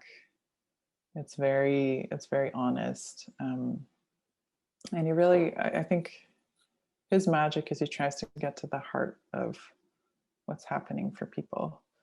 And, I think that works for some people. I don't think it works for everyone. But really trying to humanize, he's really famous for his work with addictions, that we all have addictive tendencies. And that, when he was working in the downtown East Side, which is a neighborhood in Vancouver with a lot of homeless population and a lot of drug use, he was working with the people there. He said, I saw myself in everyone. And he was talking about his own addictions, and we all have addictions in different capacities. I think every human has their things that they use to cope. And some of them are more, interrupting in their lives than others. And some of them are okay in a lot of ways. But it's really about how do you help people to find that space of compassion for themselves, to see that whatever they're kind of dealing with in the present moment is often related, in his worldview, related to something that's happened in the past that was usually just a way of people doing what they needed to do to survive.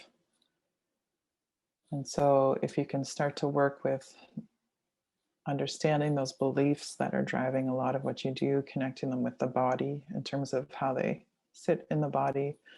He does a lot of work around this idea of triggers, like when we're triggered, how do we start to get curious about what's there for us in terms of, he talks about this, if you think about a weapon or the trigger of a gun, the trigger is just this tiny part, but the whole kind of mechanism is like lying inside of us, basically. So there's one little moment that triggers something.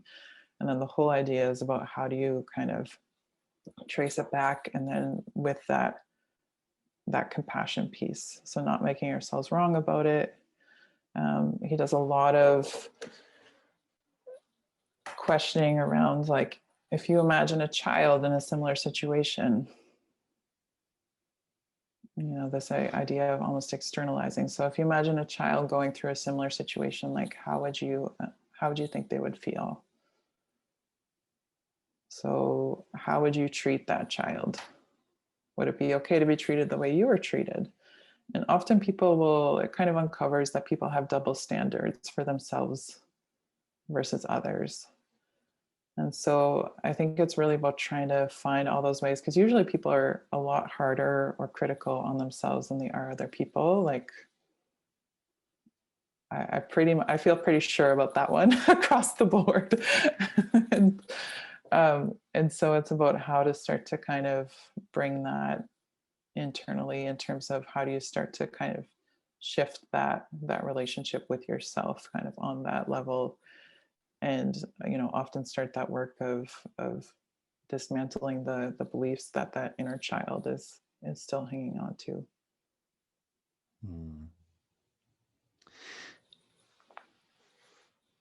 You had also spoke, I think you said, like in North America, that this work is really ready to explode.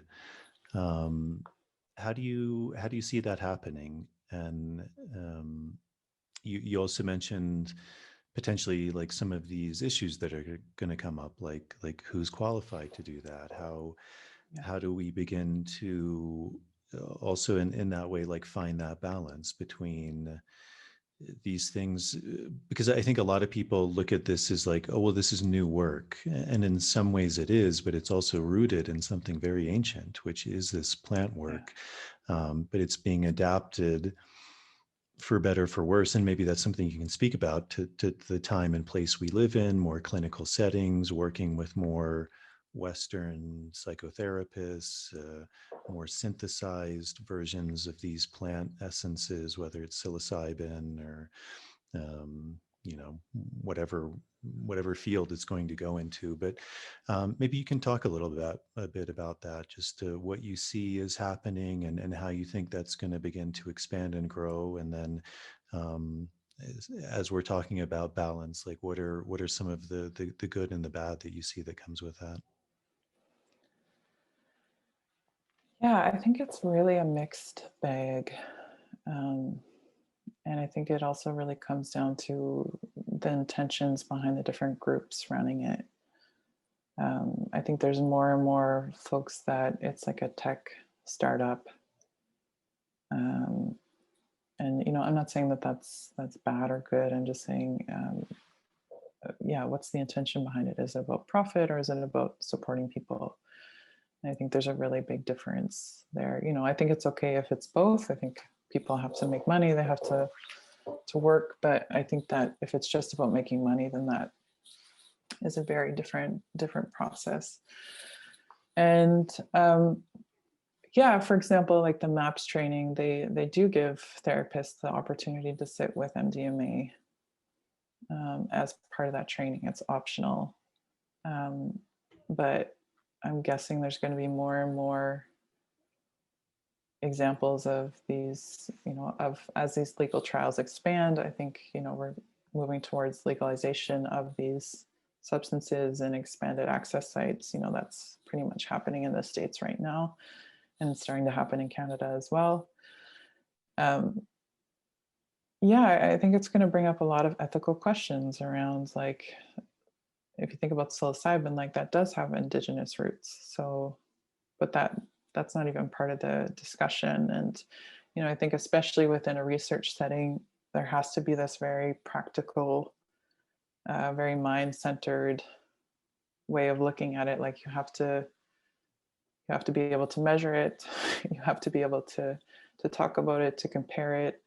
You know, one of the things like a critiqued for is like the active cases is that people are using different amounts because they need different amounts, but that's, you know, that's so normal as we've seen. So I think that through that modality and that channel of research, a lot is lost in terms of the other elements. Like I think in order to fit into that mold, only certain things can be talked about and a lot of things have to be left out.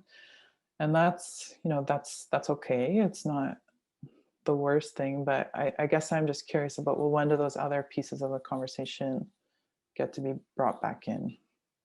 And how can we look to people? Because for example, if you're thinking about iboga or ayahuasca, or, you know, I'm not so sure in Mexico in terms of what the training process is to be a healer with that medicine. But there's a real apprenticeship there and a real intimacy with the plant before you give it. And I think that's missing. And so these moments of, you know, what you talked about in terms of that, I'm going to interpret what you said, so correct me if I'm wrong, but that space inside that these things create of working with them, and that knowing that it's going to be okay, and the capacity to sit with someone and still stay regulated within yourself, even if they're going through something extreme. I'll be curious to see how that pans out for people. Because, you know, in doing many ceremonies with people, that these can bring up a whole big range of experience. And so if there's not that containment, I guess that's the piece that I'm really curious about, you know, in terms of how that is going to look within these settings. And I know, once again, from the MAPS protocol with MDMA, it's 2 therapists for 1 participant, which is a really beautiful ratio. But I think a lot of, you know, that's potentially like a really good container for that work to happen. But I think those larger skills, and, you know, people are having spiritual experiences, and I don't think every therapist is kind of able to talk about that. You know, I think they could, if they're a good therapist, they could probably ask questions, um, and, you know, eventually get the person to come to their own sense of clarity around it, or what that means to them, or why that's important to them. But that real inner intimacy with these plants and being connected with a larger kind of lineage and container, is kind of missing from this equation. And so I think there will be a need for a lot of like psycho-spiritual development in this world in this next period of time. But, you know, I even like, so ketamine is legal currently, and one of the things that's being researched for is suicide. And then I've also heard of a lot of people, just through my networks, of having clients who have committed suicide after using ketamine, and things like this that aren't really being talked about that much. And so again, I think it just plays into this idea of this, we're going to fix, you know, we're going to give you the cure. You can come. One thing I really appreciate actually about the MAPS protocol is that there has to be a certain amount of preparation, where they're doing processing and also skill building. And then there has to be a certain amount of integration afterwards. And then there's the experience. And so, for example, with ketamine, you can go to clinics right now and just get hooked up to an IV and then put in front of a screen and in a room with other folks. And it's like an IV clinic. And that's how it works. And for me personally, I think that, you know, maybe it's helpful for some people, I don't know, but I personally have some ethical issues with that, in terms of, I don't think these substances should be done in terms of like without that kind of therapeutic container, whatever that is. So that in the jungle, that's the healers holding that space. And I guess I just worry that a lot of people are trying to make money off of this, because I think they all can be good medicines. I think it can be translated to the West well, but there's a lot lost in that process. And I'm just worried that it's going to be this new fix-all, cure-all. Your depression will go away if you take psilocybin once within a clinical setting. And I know there's other folks that are working with it differently. There's a whole spectrum kind of people doing this work. And I think it often comes down to the intentions behind the company, if it is rooted in that kind of idea of supporting people, or if it's really driven by how do we make money off of this and profit off of this. And I think the disconnect from Indigenous systems, yeah, there's a huge loss with that. In terms of just how to navigate this, how to work with it, how to work with different energies, how to support that. And I guess the difference in my mind is, you know, when you work with Indigenous healers in the context of the temple, or if you go and sit ceremony with, or you do a dieta with Ernesto, it's like they're a doctor. And they're really navigating the space, and they're really holding it. And then I feel like what part of the difference is in the West, when people are consuming, you know, psilocybin or MDMA, there's guides there, but I don't think they're doctors, in terms of, I don't think they have the tools to really help support that energy to move. I think it puts a lot more work on the patient or the client, however you want to conceptualize that.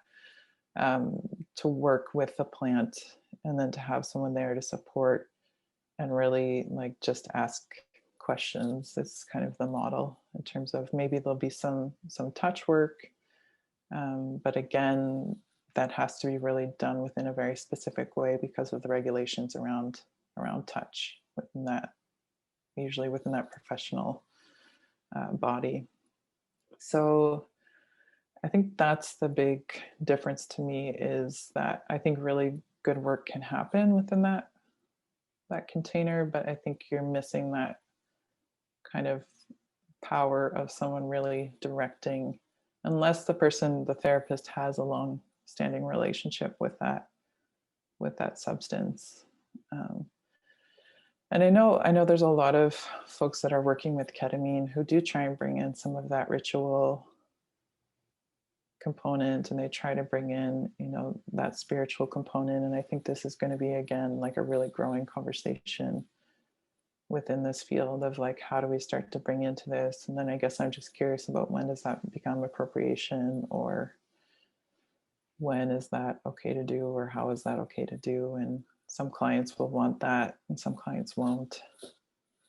A lot of people have really negative associations with spirituality. Maybe that'll shift through doing this work, but at first it's like they don't want to think about that, or they don't want to, that's been something traumatic in their life. So I don't know, I'm curious to see how it all expands. And again, I know a lot of folks that are doing really good work within that field. But yeah, I guess I'm curious to see how it unfolds. I'll just leave it at that. You think that's because it seems like maybe you were alluding to this idea. You mentioned at the end, like spirit, in so many, I think really in all traditions around the world, there was this deep connection to this idea of spirit, that there was this reverence, this awe. And it's one of the beautiful things, even where I am, is, I also smoke my pipe usually at night, and just looking at the stars, it's whatever I was doing before, whether it was answering emails or something, like I go out and I look at the sky, and it shifts my consciousness. I mean, that may sound kind of like woo-woo or something, but it's just, there's this sense of like all of that begins to drop away in a way. And there's just this sense of like, holy shit, like that's incredible. That's, and it just, and in so many of these cultures, again, if not all, it seems like almost always these plants were connected to this idea of spirituality, that there's this deep, even as we were talking about, like these three levels of healing. There's not just the physical level, which I think in a lot of, quote unquote Western science, even that's begun to change a lot. Like they have seen that there's this mind-body connection, that physical ailments, there's also a very deep mental emotional aspect to them as well. But from this more kind of traditional approach, there's also this idea of spirit, which I think, as you said, like with yourself, like there was this kind of longing when ayahuasca started calling you, it was more of this like connection to spirit, of like something deeper that I'm not necessarily connecting to or being fulfilled with in this physical reality. And that these plants gave us a way to access that. I mean, it's a really common phenomena, which is, even people who identify themselves as atheists, they come down and they have this big experience, and they can, in a way, like maybe they fight it, but it's very difficult to continue that same way of speaking. Like there's something that they're connected to that they may not have words to describe. They may not have the vocabulary, but there's a deep felt sense that something is different. And so with this work of, because again, it's not to take away from it, because like the MAPS training with the MDMA, I mean, it seems like the results are amazing. Like 2/3 of the Yeah, people are free of PTSD, which is incredible. I mean, no other yeah, medicine that we've been working with and in the cultures we come from are touching anywhere near that. So, I mean, that's yeah. incredible. And, I hope that's continued to further develop. But as you were saying, it seems like often these plants are being used to treat very specific conditions. Like if you have Mhm. PTSD, you work with this. If you have an addiction, you work with ibogaine because that will get rid of your addiction. If you have this, you work with that. But it seems like potentially maybe the thing that's missing in that is that all of those things are real, but maybe in essence that's not what they're trying to get to. They're trying to connect us to something Mhm. greater, this idea of spirit, and that until we find a way to begin to integrate that into this work, there's always going to be something that's a bit lost. Yeah, and even for myself, I feel like my measurement of well-being is how much I'm feeling connected to something bigger. If I'm in the stress, and I feel like grad school really puts me in my head, for example, and I've noticed that impact on my body. And um, I think that that's going to be, this is very kind of new within this context and in terms of North America. It's not new, and it's new in terms of this style and format. And I think maps are actually doing the best protocol. I guess I'm more concerned of the other companies that are starting to do this. And um, anyways, that can be a whole big discussion. But yeah, I think that's a piece that folks are going to have to grapple with. And there's one of the folks from CIAS who created, there's a program there in terms of doing this assisted therapies. They wrote a training manual in terms of the qualities therapists need to have, and spiritual practice was one of them. I think it's Jen Phelps is her name. And I think eventually, if this work is going to continue, that's going to be something that people need to address. And I think, for example, with maps, research probably doesn't want to talk that, they'll mention that people have had spiritual experiences and found that beneficial. But in order to speak, that's a certain language you have to speak. And so there's certain things you need to focus on. And so I think as this work grows and expands, yeah, people are going to have to talk about what does it mean to have that sense of connection to something greater. And, I've had many integration sessions where people have reached out grappling with, they now believe in a god or a creator, and this, flips their world upside down. And what does that mean? And what does that look like? And that being really challenging for folks in terms of, okay, what does this mean about me in terms of if I have to suddenly shift my whole worldview? So I think there's going to be more and more questions of that. And I think hopefully that's where people can start to draw on a lot of these other indigenous traditions that have kept that alive in terms of, again, it's in my worldview, it's about being in relationship. So how do you be in relationship to your environment around you? How do you be in relationship to the people around you? In terms of like, do you have that thing that you feel like is holding you? When you go out and smoke your pipe and look at the stars, I imagine there's some sense of something larger holding you, and that's there. And I feel like that's such a fundamental human need. And the more and more, colonial, colonization at its root is about that disconnect from the land, from the practices. And so many people have experienced that through Christianity or through, even a lot of European traditions have been lost because of that. That used to have that connection to the earth. And so I think it's the more and more we can start to rebuild that connection. I feel like there's some piece of us that just craves that. But we've grown up in a culture that really doesn't support that or prioritize that or talk about it.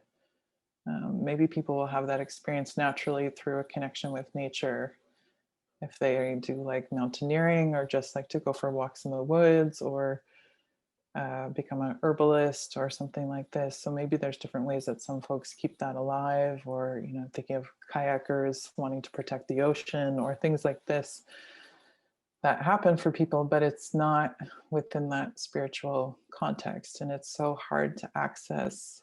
I think in meaningful ways when you grow up in a culture that's pretty disconnected from that.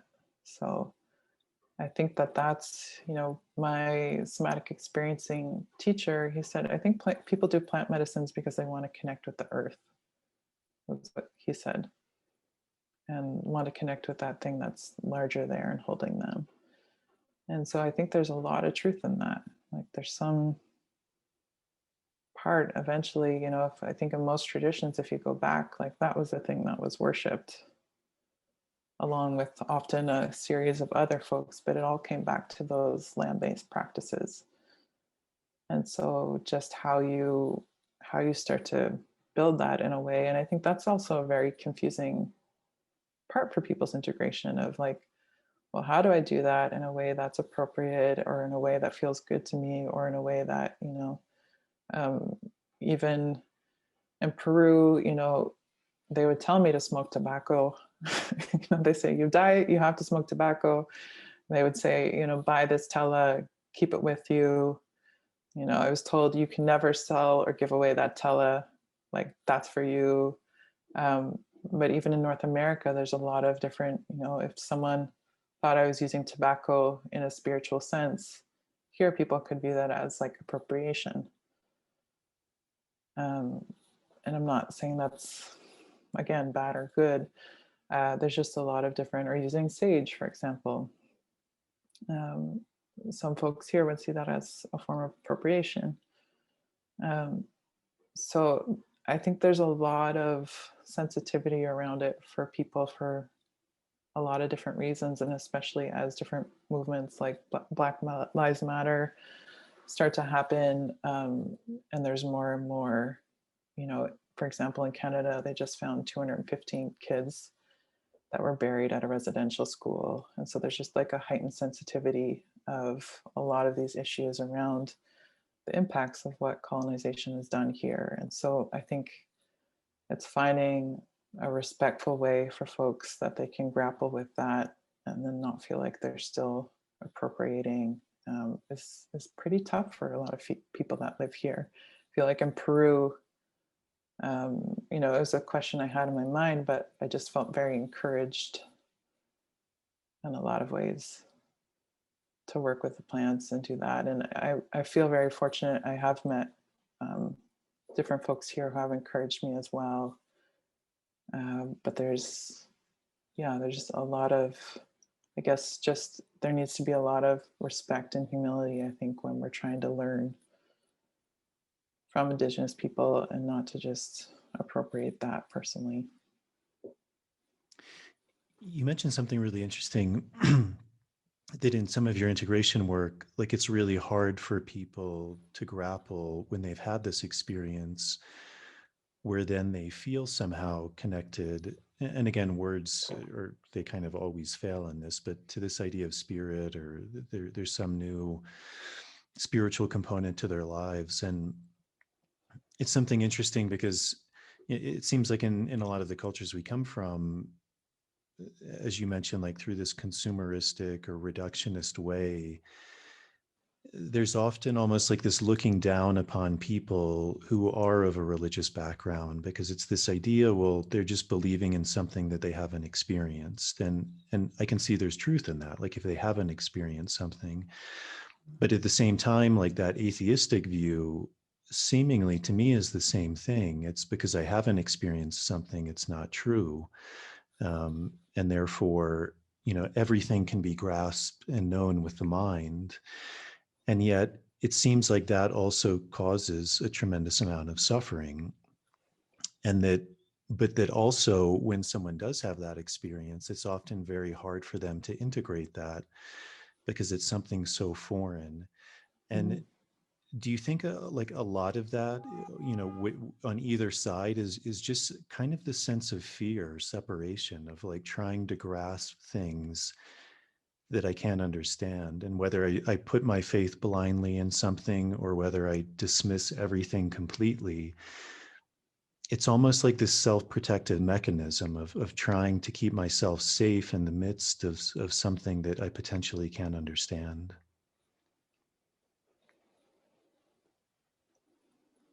Yeah, I mean, I think that that could be one reason to do it for sure. In terms of, again, I think it speaks to also this generation of disconnect. So if for many generations, that can be an intergenerational trauma, that I don't believe in a God anymore. I had a grandfather who was atheist, and for his time and where he grew up, like that was really radical. Um, and he was really respectful of other people's beliefs, but for him that just wasn't something he believed in. And yeah, I think it goes back to that disconnect from something larger was intentional. Um, maybe it goes many, many, many generations back, but there was a purpose for that. And I think it's that disconnecting people from those practices or from that faith, it's a lot easier to, again, it kind of goes back to the idea of converting them to Christianity or colonizing their country or whatever it is, taking away from their practices, their traditions, their language. It's a lot easier to comply them, and then with that disconnect comes a lot of pain. And so I guess that I feel like there is a fear of the unknown in a lot of ways, and if you haven't been given that context, so I think that's a huge piece of integration, is that people don't have the language where if you were born Shipibo and you had a family who was active with these traditions still, like this would be like talking about the hockey game at dinner. You could just talk about these things, they'd be met, they'd be understood, people might ask questions. But here there isn't really that social language of how to talk about these experiences. And so I think some people have them, and is that I think it's just really scary because they don't have the context and they don't have the language. And so I think it can be a fear-based response for different reasons. And I think ultimately people want it personally, even if that is just a like feeling like there is something bigger than them out there and they don't really know. They just have a felt sense of what that is. And I think a lot of people that I've personally worked with, for many people that has meant like a Christian perspective, and it's like, well, they associate God still in some ways with this religion that they don't want to associate with. And so this idea of like uncoupling those or pulling those things apart, that there can be a spirituality that's not based in this history, can be a really important piece for people in terms of, well, what does that, again, this kind of more authentic spirituality, what does that mean for me? What does that mean for me with my own intersectionalities of who I am, where I'm at, in the context I'm in? And that can be a pretty tricky process for people. And it's, I guess, too, like a lot of compassion. If someone for like 45 years has been atheist, was raised that way, and in one night gets that flipped upside down, like that can cause a big existential crisis and like questioning, and like this question of like, well, who am I then, and what does that mean, and how does that change? For some people, that process can question everything. It's like, okay, and now I have to rethink my whole world in some ways, and how do I do that? So again, this comes down to this idea of a big death and a big grief. Of this is how I made sense of the world, and now at 45, I have to renegotiate that. that's huge. And that's going to take time. Yeah. With integration, because that's a big part of your work now. I think probably even a decade ago, it wasn't something that was spoken of that much. Now it seems to be something that's very prevalent. It's seen as something that's very important.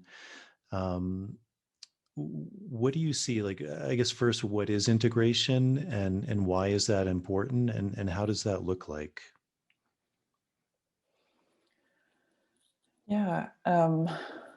What is integration? So again, I guess it comes down to like, so if I go back to that example of someone from a Shipibo culture who used ayahuasca maybe for the first time and then had a whole community that kind of understood it, they have probably a lot more language in understanding their experience. And so I think with integration, a lot of folks don't have the language, I think, to talk about it or to think about how this applies to my life. Okay, last night I was flying in clouds with dragons. What does that mean, on a Tuesday when I'm going to work at 7:30 in the morning? um, and so, that's a kind of silly example, but I guess it's this idea of integration to me, essentially, which I mean, a lot of these spiritual traditions talk about, is this idea of coming back to wholeness or a self, or this idea, internal family systems. I've been talking a lot today about parts. So getting to know different parts of ourselves. And also this capacity to also be able to digest the things we haven't been able to digest in our past. And so it's this process of, yeah, getting to know yourself, of coming back to that authenticity, of, creating more of that connection. I think there's a lot of different ways that you can view it. In terms of how that looks for people, again, it really depends on where they're at and who they are and the language and way in which they see the world. And so for some people, it's like they want someone to be accountable for in terms of what they're doing. And for some people, it's, I had this old memory come up and I really need to work through that and talk about that with someone. And, I really believe in the somatic of slowing things down, helping them get present with it now. Um, Sometimes it will be around, yeah, how do I, this kind of tool of alignment, like what do I want to align to? And then what does that mean in terms of my life? And how do I start to, so if we give the example of now I believe in spirituality after 45 years of being atheist, how does that shift my day to day? Also, I really believe in like, how do we access those states that come in ceremony and start to work with them on the subtle level in our waking life? So a lot of people will experience something and it may be like at 100 in the ceremony. And then how do you start to work with that when it's on like 5? And how do you keep that seed alive? How do you start to work with it? So I think it really depends on what people need. Sometimes people are just confused by what came up and they want to have someone to work that out with, in terms of, once again, I think there's not that cultural container and conceptions of what these things are or mean. And so I guess that's some of, what it is and how it shows up for people. And again, I think some people want to do 1 or 2 sessions, and some people like to do ongoing work as a way to have someone to kind of come back to. But ultimately, I think it's about, how do I stay in connection to what I learned? If you think of these plants as teachers, and then how do I, sometimes people also want someone accountable in terms of like, how do I keep that doing something different instead of just falling back into my old patterns? Or to even have perspective, it's like, okay, well, maybe I've shifted this, I don't know, 50%.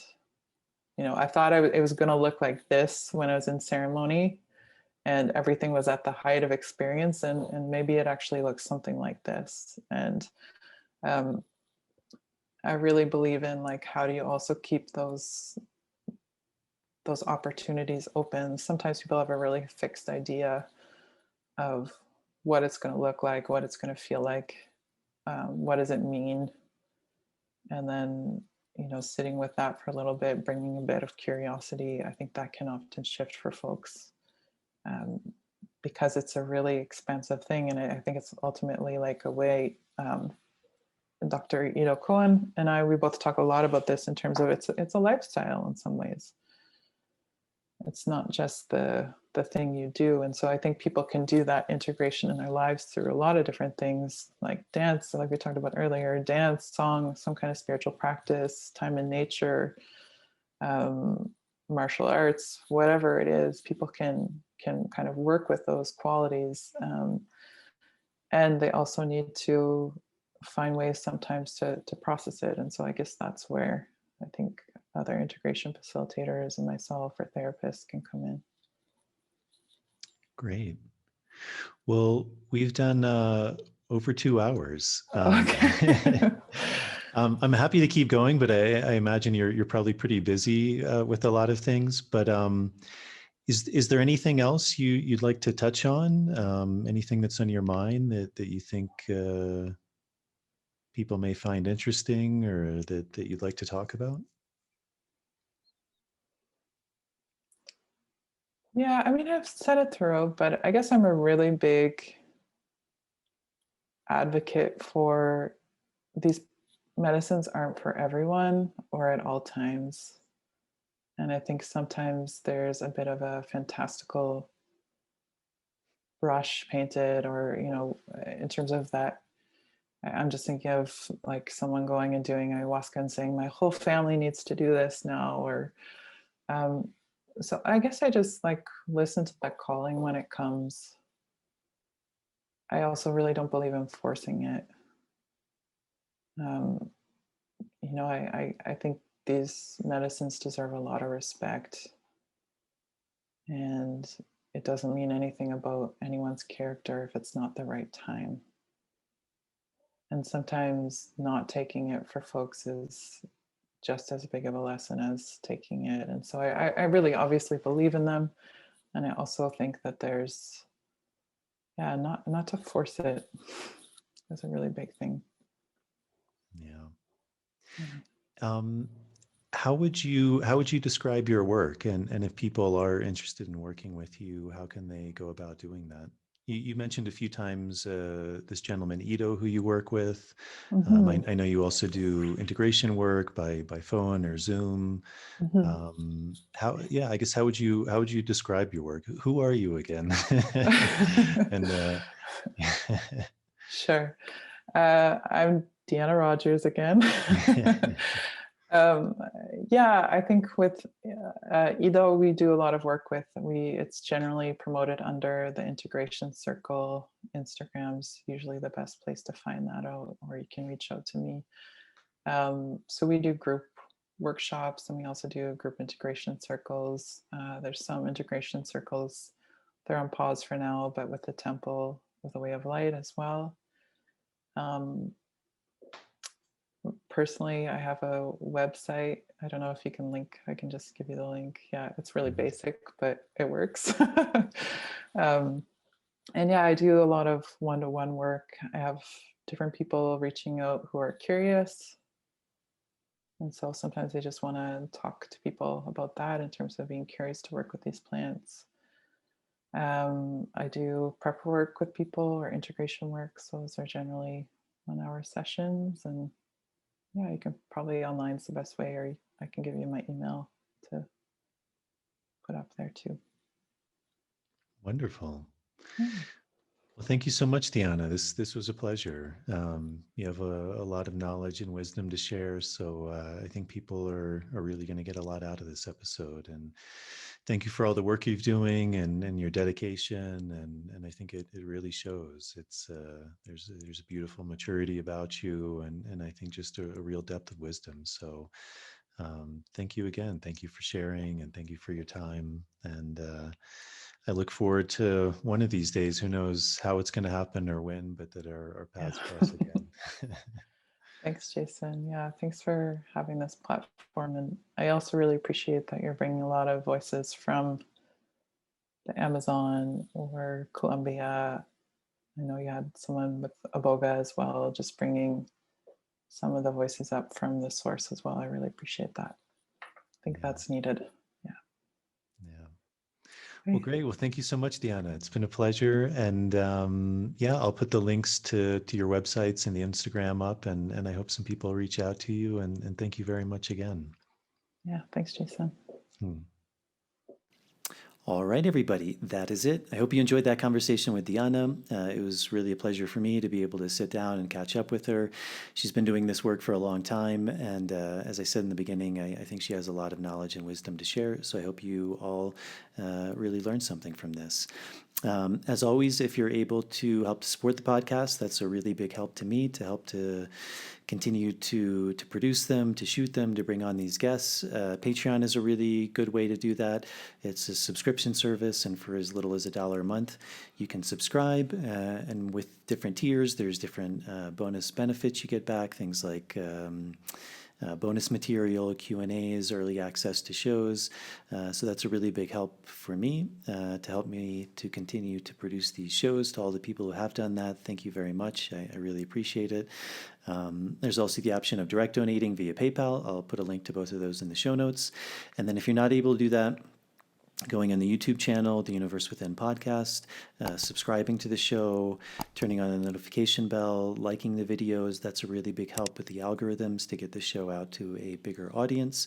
And then with the audio version going on Apple Podcasts, also subscribing to the show and leaving a starred rating and a short review. That's a really big help. So thank you all very much. The next guests I have coming on, I think my friend Scott is coming on. Another guy who works with Wachuma will hopefully be coming on soon. And there's a couple other guests, but I'm not sure of the exact order yet. But as always, there should be some really good people coming on. So thank you all for tuning in. I hope you enjoyed it. Thank you all for the support, and I will see you on the next episode.